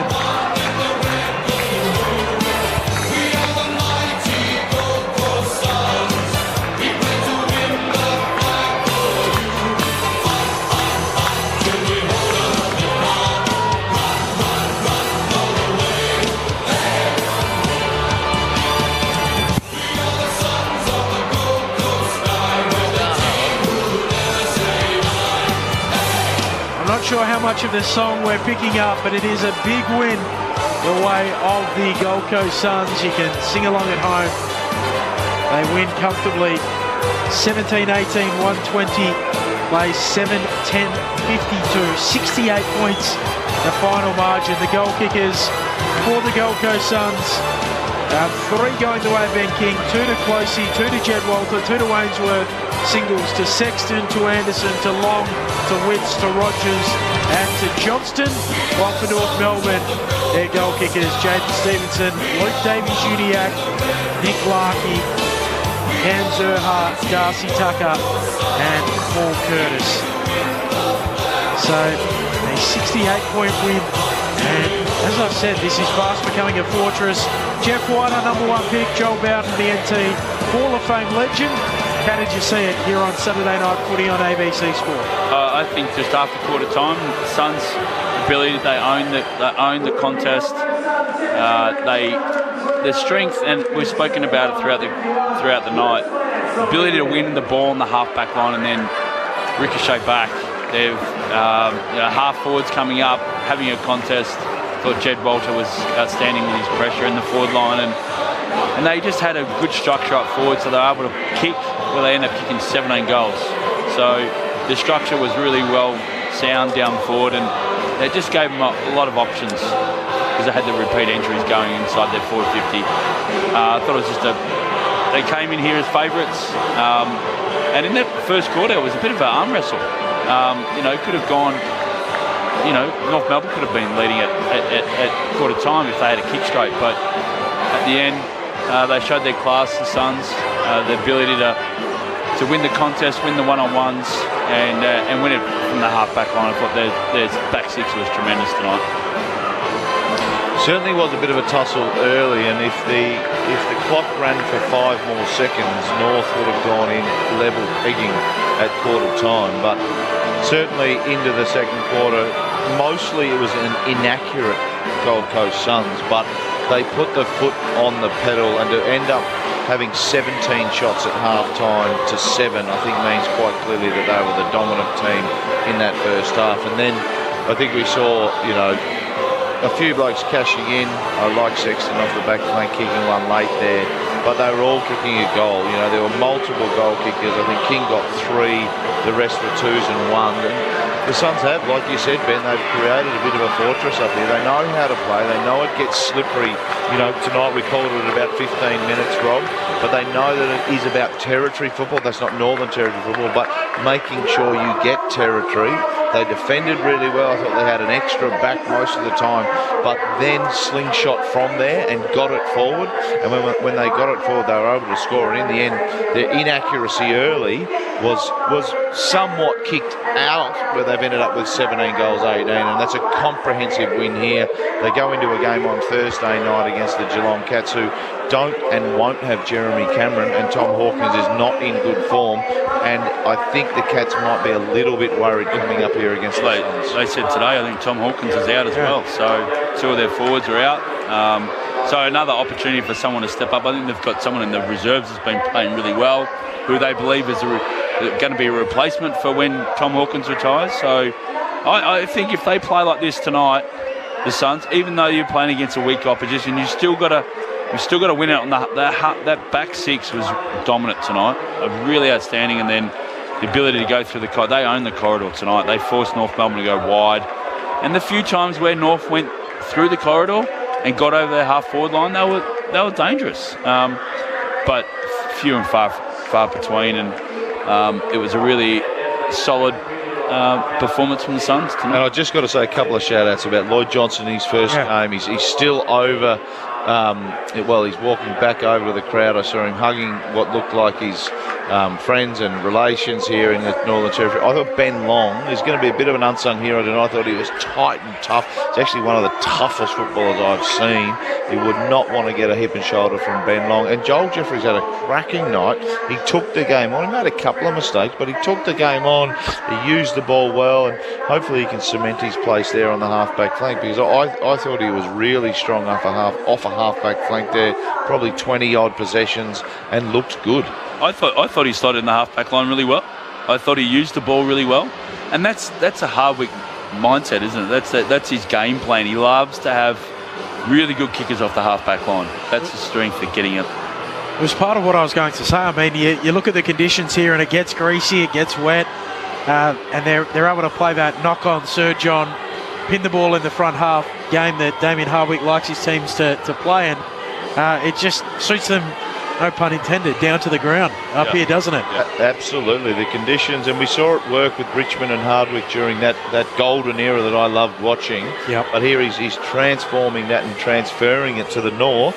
I'm not sure of the conditions when they're playing on the Gold Coast, but it absolutely suits playing football here in the top end and at Marara Stadium. Well, a part of their DNA of playing, and it's been Damien Hardwick's DNA, which has been very, very successful, obviously, is below your knees. Yeah. So that they showcased that tonight. They were a lot cleaner. They were able to spread, and their defensive pressure was really good too. So they didn't have two going to one.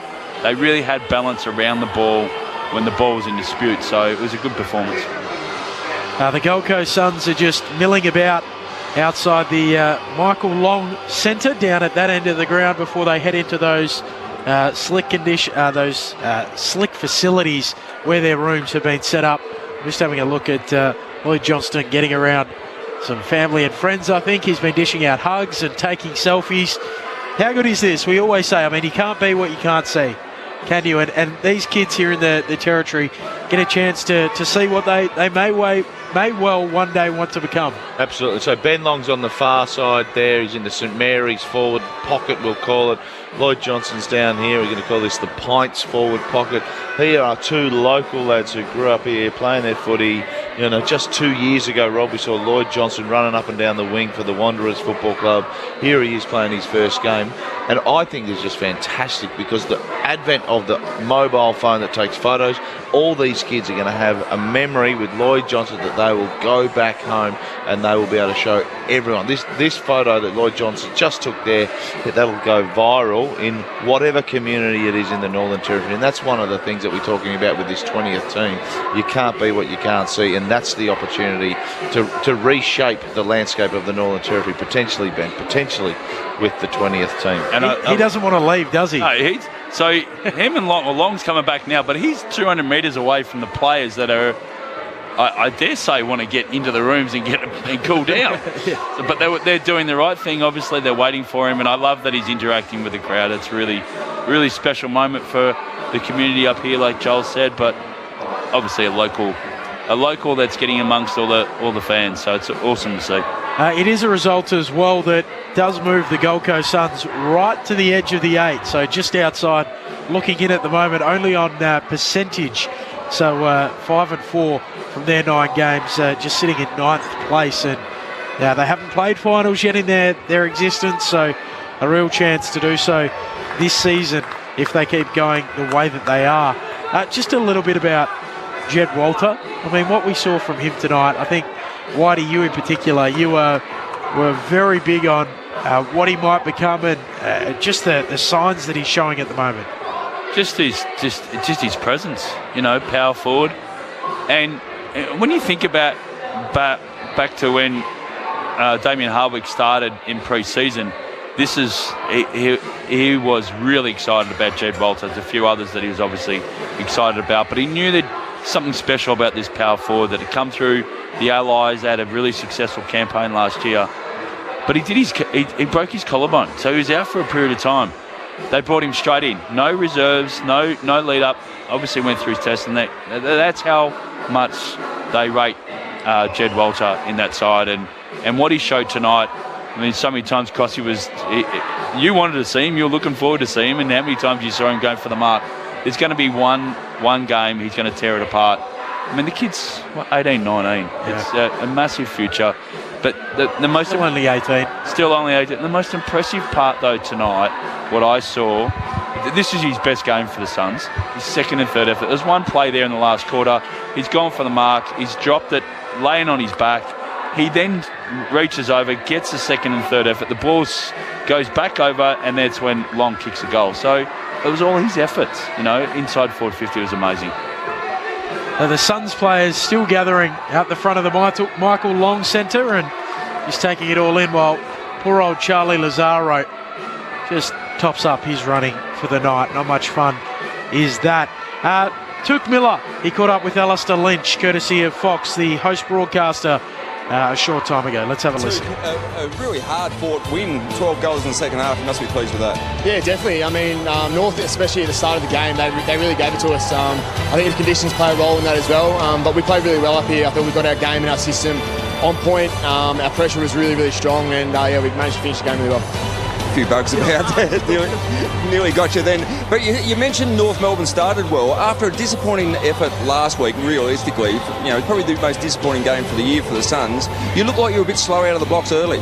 Yeah, I think it was just a matter of us getting our contest game going. I thought we missed a few critical opportunities for ourselves to put a bit of scoreboard pressure on. But, I mean, to our credit, we started to squeeze the game and got it in our forward half. And that's what we want to play a forward half game, and we managed to do that towards the end of the game. How important are these home games in the middle of the year up here for you? Yeah, definitely. I mean, now that we've tipped one off in Darwin, we've got a big game next week. We've got a big game next week against Geelong on a short turn. So, we've got to move our attention to that 5-day turn. We're ready for them. So that is Took Miller with Alistair Lynch. Suns finally making their way into the rooms. We will bring you their song when we can here on ABC Sport on this Saturday night. Looks like they're getting some of the mums involved as well. Mother's Day tomorrow for anyone who's forgotten and needs a reminder. So just getting some of the mums in on the song, which is beautiful from the Gold Coast Suns, and Lloyd Johnston in the middle as well. So getting a little bit of a sports drink shower. We'll bring you that song as soon as we can. How far can they go this year? Yeah, look, I think it all boils down to consistency. They expected to win tonight. They played a really good brand of footy, and they've done that over the course of this year so far. Next week's a test. We're getting into round 10. We're halfway, getting close to halfway through the season. Next week's a big test. They need to grab one of those sides that are in the top 8. That's what they've got to prepare themselves for. Do you think it's the year when they do finally break the duck and play finals? Well, of course that's what they want. That's what they're searching for. I think that's what all the fans are searching for. They're just the consistency. They need to get that consistency going in their game, and they need to do that week in, week out. I know they've got young side. They've got the academy kids that are coming through, but they're going to be so good for this the experience and also managing them as well. So I think they're a big chance. The old cliche, take it 1 week at a time, but they need to stay healthy and they need to stay consistent football, but they need to knock off these big sides, and starts next Thursday. Joel and Jeff, I mean, what does that consistency come down to? You both have lived it. Is it maturity? What is it? Yeah, I think it's, and Joel will talk about it, I think it's the consistency of working with each other. Their back six is working really, really well. Great synergy. They're getting great drive off the half-back line. I think it's all about working with each other, but also identifying when clubs get a run on. There's been many times this year where the opposition that the Suns have played against, they've kicked 4 or 5 in a row. So having that opportunity just to grab the ball, slow it down, have a bit more experience and a bit more poise, as you mentioned too, Joel, just have a bit more poise. I think that's where you're able to try and take away that momentum of the opposition, and that's where the consistency comes through. Not being belted out of the park, but winning those close ones, and sometimes you're going to lose the close ones. So it's all about maybe knocking off Geelong up here and going back to Melbourne to play Carlton with some confidence. Yeah. And whether they win or lose against Carlton, getting the confidence that they're up to the challenge and that they can actually do it. I mean, when they beat North Melbourne at Marara, they might not go away thinking, we're a top 4 team. But if they can get that belief and they can knock over a couple of real big teams and do a couple in Melbourne, then that's going to lift them, and they'll all look around and walk taller together. Yeah.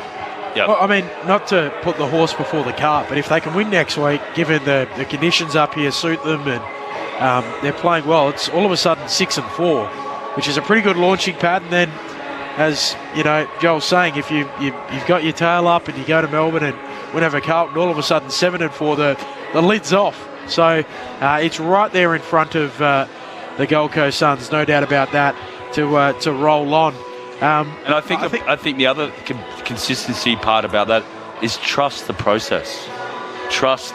Is that you, Joel Embiid? What? Well, Damien Hardwick's no fool, right? He's got a reasonable process that'll be implementing there at the trust that. So. Just keep trusting it, you know. That was the Philadelphia 76ers analogy, slogan when they had Ben Simmons and Joel Embiid. That hasn't come to fruition just yet. No. The poor old 76ers hasn't been past the second round in the playoffs, unfortunately. Well, the famous shot from Kawhi Leonard. Against Toronto Raptors. Yes. They put him out. About that. Yeah. That's how close. That's one shot away. Bounced around the ring, and that was Game 7. And Toronto went on and won the championship. And that's what the Gold Coast Suns might need, a little bit of luck to go in their favour. That they get a free kick here, or they get a free kick there, or they get a ball that dribbles through from the boundary line, or they manage to get a fingernail on a ball so it doesn't get through the goals. They're going to need a little bit of luck, a little bit of good fortune, and then some good management, because they do travel. They travel a lot, and the health of their squad's really important. It's an underrated part of life, Joel. Luck. It's better to be lucky than good. I always say. One thing I'm fascinated in with the Suns is I feel like they are a sleeping behemoth, which we might come back to. Let's check in with Charlie King. Yeah, got Joel Jeffrey with me outside the change room. Joel, tough effort out there, but you must have enjoyed that performance.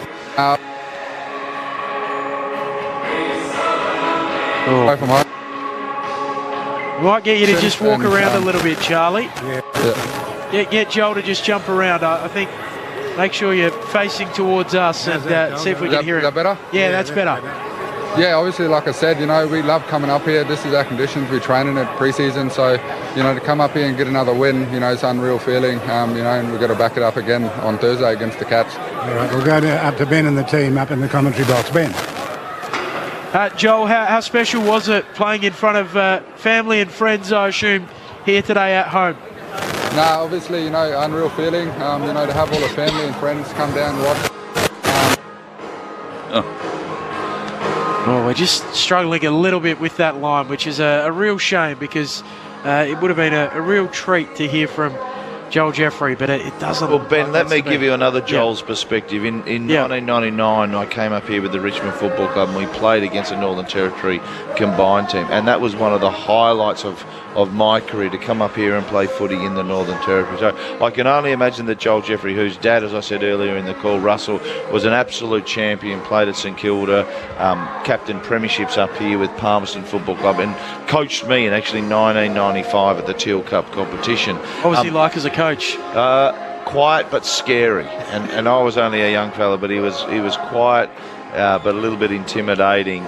And I'm sure Joel, Lloyd, and Ben Long, and even Mally Rosie, who's been up here this week and unfortunately couldn't play because of a hamstring injury, will be loving the opportunity to be home and play in front of their friends and family. It's a very special thing, and these guys are doing it very, very well, representing their family, representing their clubs, their Northern Territory clubs, and doing it on the big stage of the AFL. Absolutely they are, and I love seeing this as well. Lots of the fans are out there on the middle of Marara at the moment having a kick. I spoke earlier about chasing the balls behind the goals after a goal, but also going to the WAFL and running around and having a kick on the ground. And I remember one afternoon, I think my dad and my neighbour were the last two at the bar at Subiaco Oval, and we were the last kids out on the ground with the whole ground to ourselves, and it sticks with me to this day. It's good times for the young lads.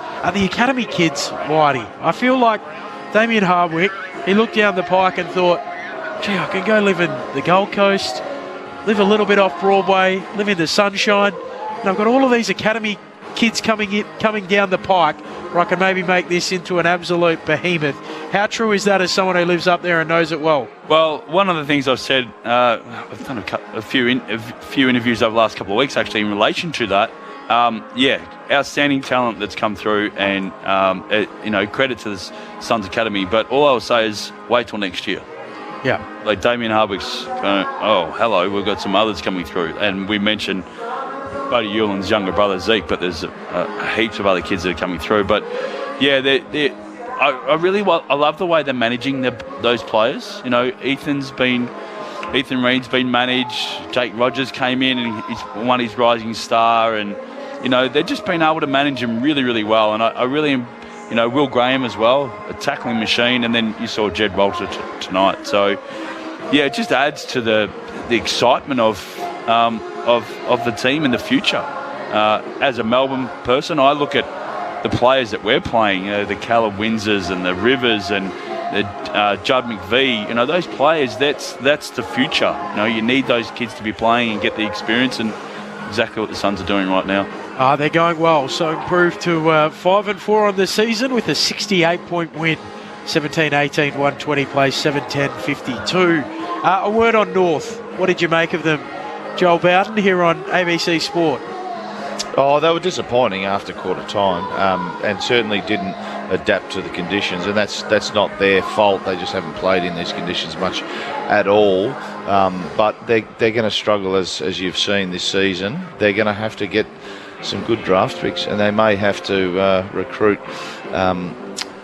savvily and get a couple of big bodies in there and protect some of their smaller and younger players. So if you could get someone like Shane Mumford and draft them in or trade for them in, or a big-bodied midfielder, or get someone like Sam Collins in your back line. I thought he was really good tonight. Just doing the hard work that needs to be done, because they're all talented and skillful nowadays. The kids who are coming into the competition, and even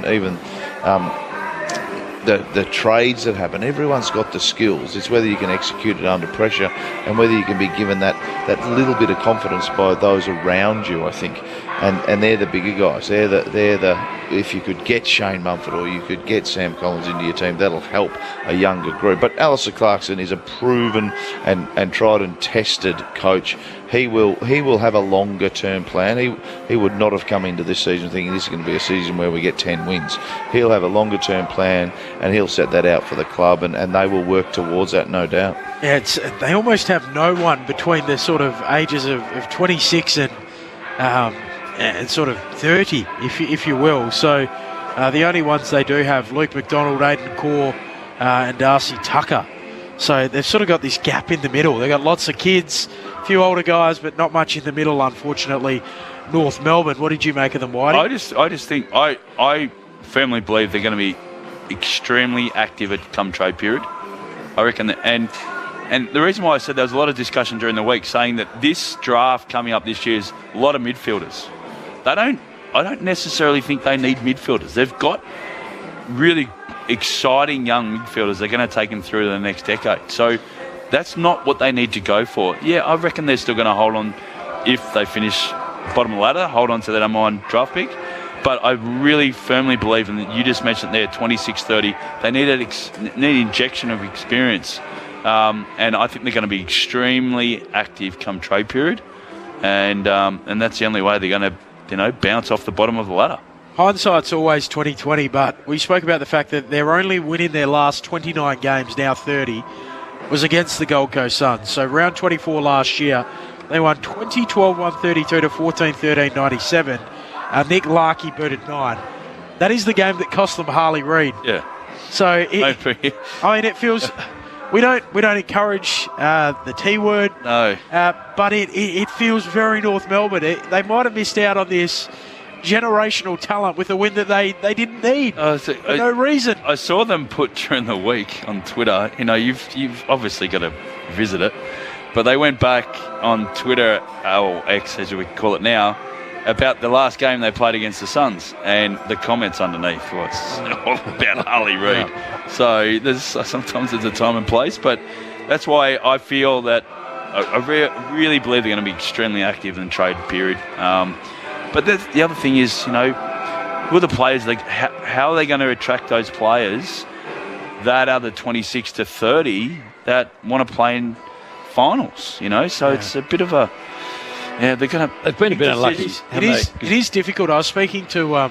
Sorry, Cross. No, I was going to say they've been a bit unlucky because Griffin Lowe got injured. I mean, that's sort true. of tough, hard-nosed player in defence they could have used. They obviously lost Ben Mackay to Essendon, and they went after someone like Zach Fisher. Like, Zach Fisher was just a borderline player, really, at Carlton. Like, he gets a lot of where's the wristband? Yeah, the sweatbands. Lots of possessions. What a fan of the sweatband. Doesn't do a lot with it. He thought he was DK Lilly or something, didn't he? Just on the how difficult it will be for them. I was speaking to sort of a senior person at Clubland during the week in the AFL, and they were saying to me what players will do these days is they'll sort of look, and they're quite smart as they may well be. They've got a finite career to make as much money as they can. They'll say, where's the money, but where can I get it on a team that's sort of on the rise? Yeah. So where can I go where I can make some money, and I'm also a chance of maybe with a club that's going to play finals, be a chance of winning a flag. So players are quite astute in the way they go about it with that now. So the only thing I could suggest on that is that when Clyco first started at Hawthorn, they were very poor. Yeah. And they went for, I think it was 2, maybe 3 years, and then all of a sudden whacked. They they had that injection of the Buddies and the Roughheads and the Jordan Lewis. So this becomes a very and the other thing is too, now with Tasmania coming into play, the end of the sides now of what they draft and who they trade for become even more important. So it's going to be a big end of the year for North Melbourne. Potentially. It's an interesting point, Jeff, because you remember back to the Gold Coast and the GWS drafts where they were compromised for a number of years. And we've only seen that wash out, I reckon, in the last, say, 4 or 5. Yep. It's a big job for Andrew Dillon. He's actually here this weekend. He was just in the box next to us. Was he speaking to your brother at one point, I think? Oh, I think he's speaking to everyone, Dills, and doing a bloody good job at it. But it'll be a really interesting position that they come to as to how they implement the Tasmanian Football Club team with draft and draft compensation picks. Let's tie a bow on this game by heading into the Suns' rooms and hearing them sing the song.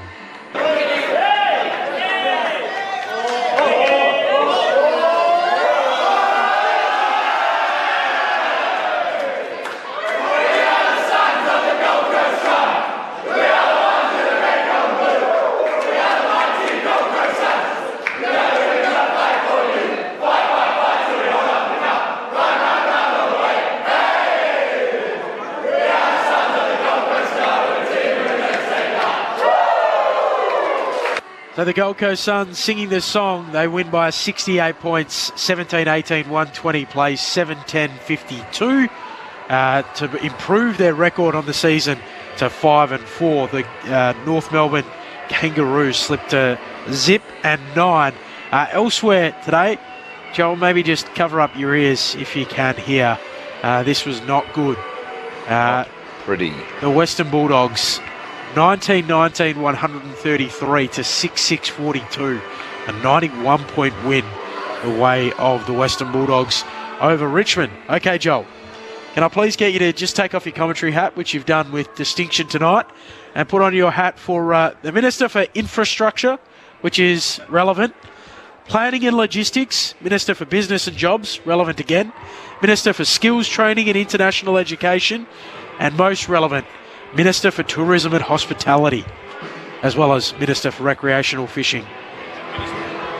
And Minister for naming the things around the ground as well. Yeah, and sweatbands, I think as well. But on a serious note, and we're going to bring Charlie King into this discussion as well. The 20th licence, so just in case you need a little bit of recapping, there is a business case being put forward at the moment. So a $700 million or just over CBD stadium in Darwin to try and put forward the NT for the 20th team in the AFL. Where do you stand on it, Joel, and what is the government's position broadly to having a team here in the NT? Well, the government's position is that we don't have a firm either or at the moment. This business case has been put forward. There's a task force that has been put together to progress it. And we've seen Tasmania. Tasmania's probably taken 30 years, Charlie, to get to the point that they've got to now with the licence being granted. And then it's going to take a number of years to get them actually out there playing. I do love that the Tasmanian Football Club has over 160,000 members already. 80% of them are Tasmanian, so that's a really good start. What is pleasing to me, and I am hugely supportive of AFL, I'm hugely supportive of sport in general as being a great enabler and a great driver of community change, of which we need. We've got some serious issues in the Northern Territory that many people are aware of. So this is an opportunity for us to be in the conversation. The recruitment of Andrew Demetrio onto that task force, Nathan Buckley and Andrew McLeod, I think is significant, and that'll add some real deep thinking and some critical analysis to the way that we go forward. This won't happen overnight. And Tassie's got to come in, but we're part of the conversation. I know that there are other conversations going on, but we want to progress this and we want to put our best foot forward, because I would love to see a home team, a Northern Territory home team, playing in a grand final in 2050, maybe against the Richmond Football Club.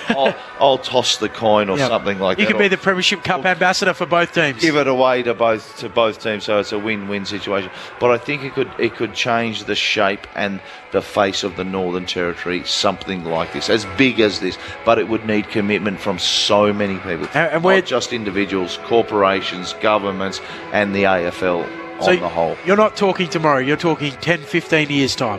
Oh, absolutely, because as we've seen, right, and Brendan Gale has gone to Tassie just yesterday, and that's been announced. They'll take a number of years to come in and be embedded. I don't think the Gold Coast Suns GWS model of bringing two teams in concurrently worked because of the draft. I think it compromised the draft and it compromised the system for a long time. Not to take anything away from Hawthorn, Sydney, Geelong, who were so successful during that period, but the talent wasn't going to other teams. So the AFL have got to get that right. So I'd be thinking personally, this is probably 10, 15, 20 years away. But we've got to plan, and we've got to get all the planning right. Whether it's the financial model or whether it's the social model, they've got to be embedded together, intertwined, and the synergy's got to be there so that we can actually make this work for the next 150 years of AFL football. No one understands sport in the NT quite like you, Charlie King. What do you think of it all? No, I don't disagree with that. I'll make my position clear. I'm really happy to have the dream about an AFL team in the Territory. It's got to be a Territory team, though, and the idea of naming them the Buffaloes bothers me because you don't have Buffaloes in Alice Springs. So you've got to sell it to the rest of the Territory. You've got to sell it to Darwin. You've got to sell it to people in the top end so that they feel comfortable about this. I remember some years ago, we got so close to having a team in the Sandful. It was almost a fait accompli. We were going to join the Sandful competition. It fell over. Then it was going to be the Waffle. It looked like we were a bit of a chance of joining that competition. Then it fell over. So we've had lots of times where our hopes have been built up and then come crashing down again. So what I don't want to see is this becomes a promise as though something's going to happen in the next month or the next year. This is 15 to 20 years away. It's going to take a whole lot of different angles looked at and a lot of work done to make it possible. So that's my position on it. I've always said that. I want to be there when that game is played and we have a team. I'm in my 70s now, I might not make it, but if I do, I want to be there when there's an AFL team playing in the Territory. But I just think it's a long way down the track. And what we've got to do is not build up hope for people that it's going to happen soon, but be honest with them and open with them. And the government needs to come out and say, this is the plan that happens in 10 to 15 years. So essentially I want it to be named. Absolutely, and I want it to be named the Kites, because the Kites has some history. The Kites was the first women's team that ever left the Territory to go and play in the national finals in Canberra in 1999. They went to Sydney in 2000. They named themselves the Kites, but they've been forgotten. But Kites are a bird of prey, and they're all over the Territory. It would be a great name. It would be a great recognition of those women in the early days. And it'd be a great name to have for the team. You don't like the Buffaloes because there's no Buffaloes in Alice Springs. Well, there's no Crocs in Alice Springs either. Well, Alice Springs won't like it, I can tell you that. I know. Are there? No, there's no Crocs. I said it, then I questioned myself.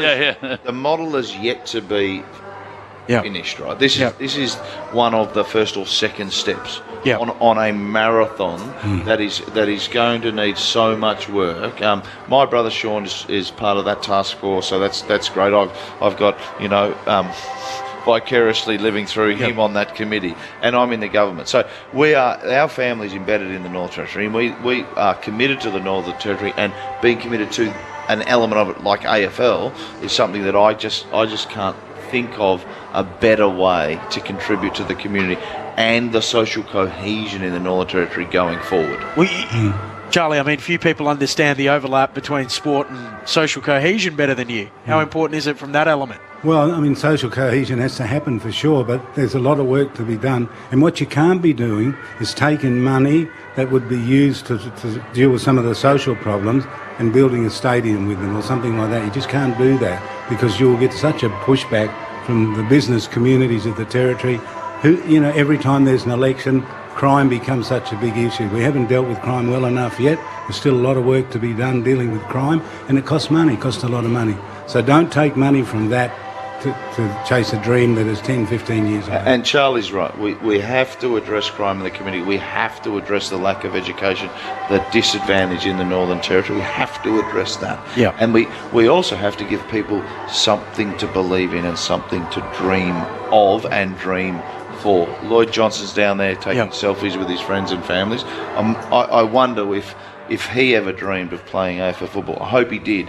But that group of kids and that group of family and friends of his and the Longs and the Riolis, I hope they can dream of one day playing home games in the Northern Territory for the NT team, regardless of what it's called. As a former player, just the actual to start the conversation is really exciting.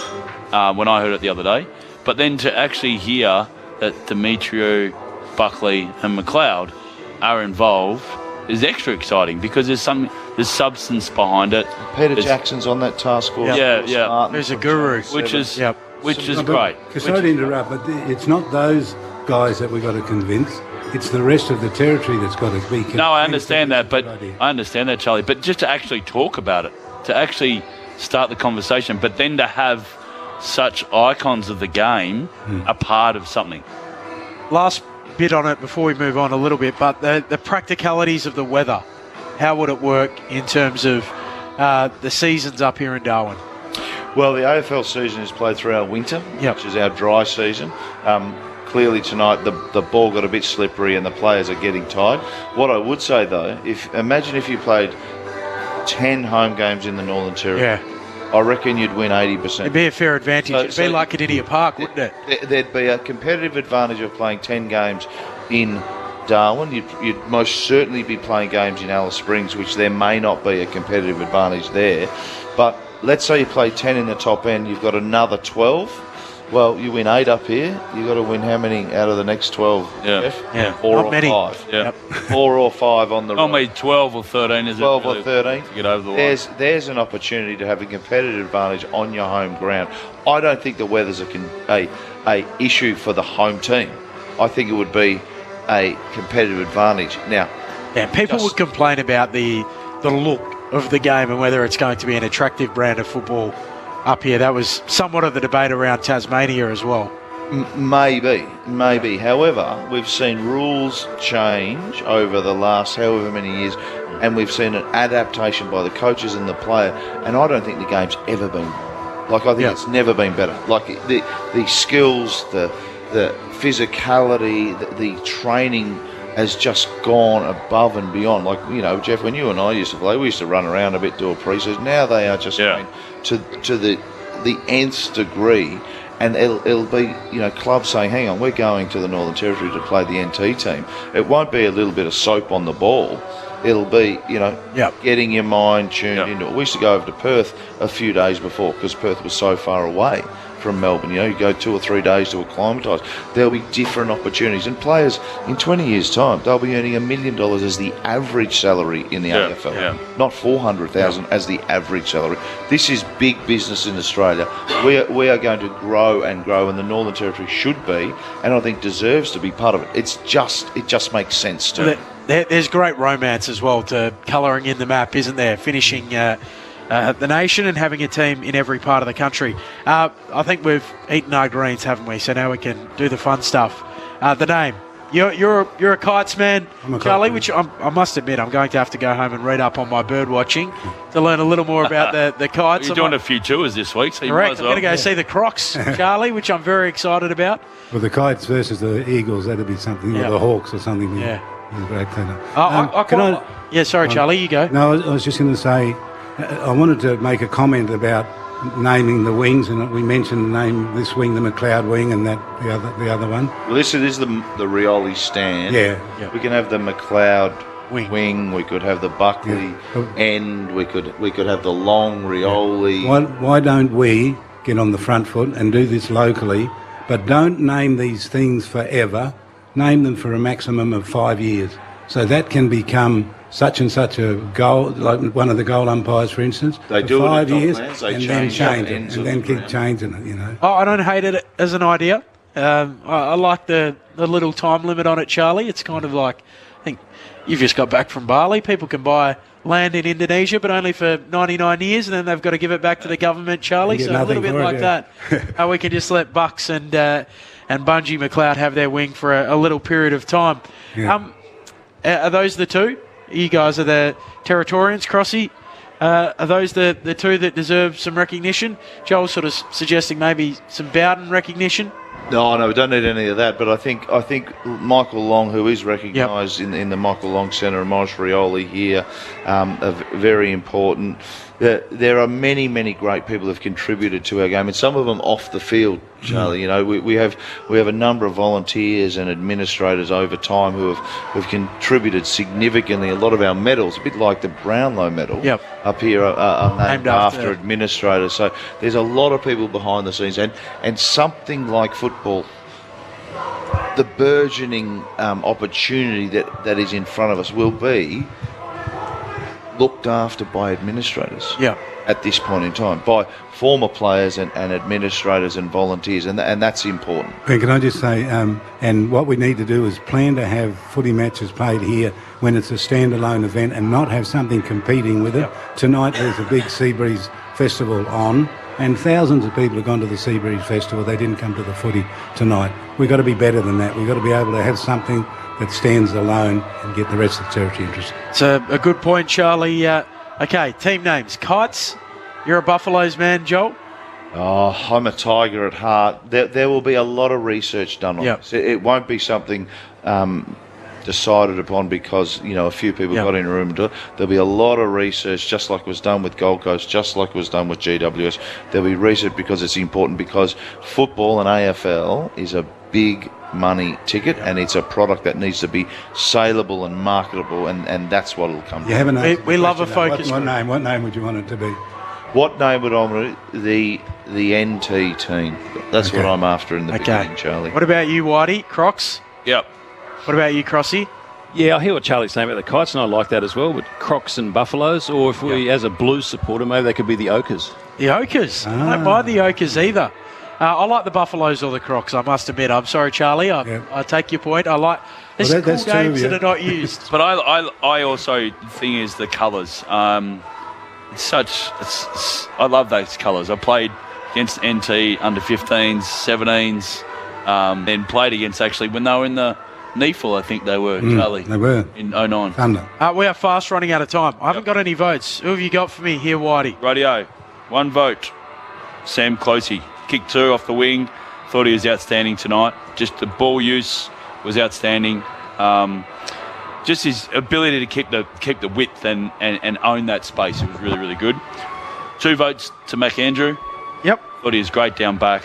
Awesome. I said that to watch him tonight. He played really well. And I thought Took Miller led from the front tonight. 3 votes to Took Miller. 29 possessions. 11 of those were contested. 5 tackles. Was outstanding. Great work, Whitey, right throughout the night. A big thank you to Joel Bowden, to Charlie King, to Rob Cross for having us here in Darwin tonight. Thanks Andrew to you, Dillon's gentlemen. giving us a thumbs up from the opposite box, so he's clearly been listening in and thinks we're on the line. He loves it. Big thank you to you, Whitey, to Scotty Artek, to Zane Bojack back in the studio, to you for listening right throughout the night. It's been Saturday night footy from the top end, the first of our 2 games of the top end 2-step, the Darwin Double. The next game coming up on Thursday night. Great to have you with us. Here's a little bit of how we saw it. The Suns winning by 68 points over North Melbourne. Good night from Marara. This is ABC Sports coverage of the 2024 AFL season. Every match on the ABC Listen app. Look for the AFL button. Took Miller tries to go in again and get it. Gives it off beautifully to Holman. Back to Rogers from 30 metres out. Drills the goal. Arctic Park as Witts takes it out of the ruck and somehow gets it on the boot to kick a miraculous goal. Oh, it's horrible handball at the feet of Miller, who was sliding by. Row's good enough to make up for it. Gives it to Anderson. Anderson from 40 metres, almost a standing start. That is a brilliant, brilliant goal.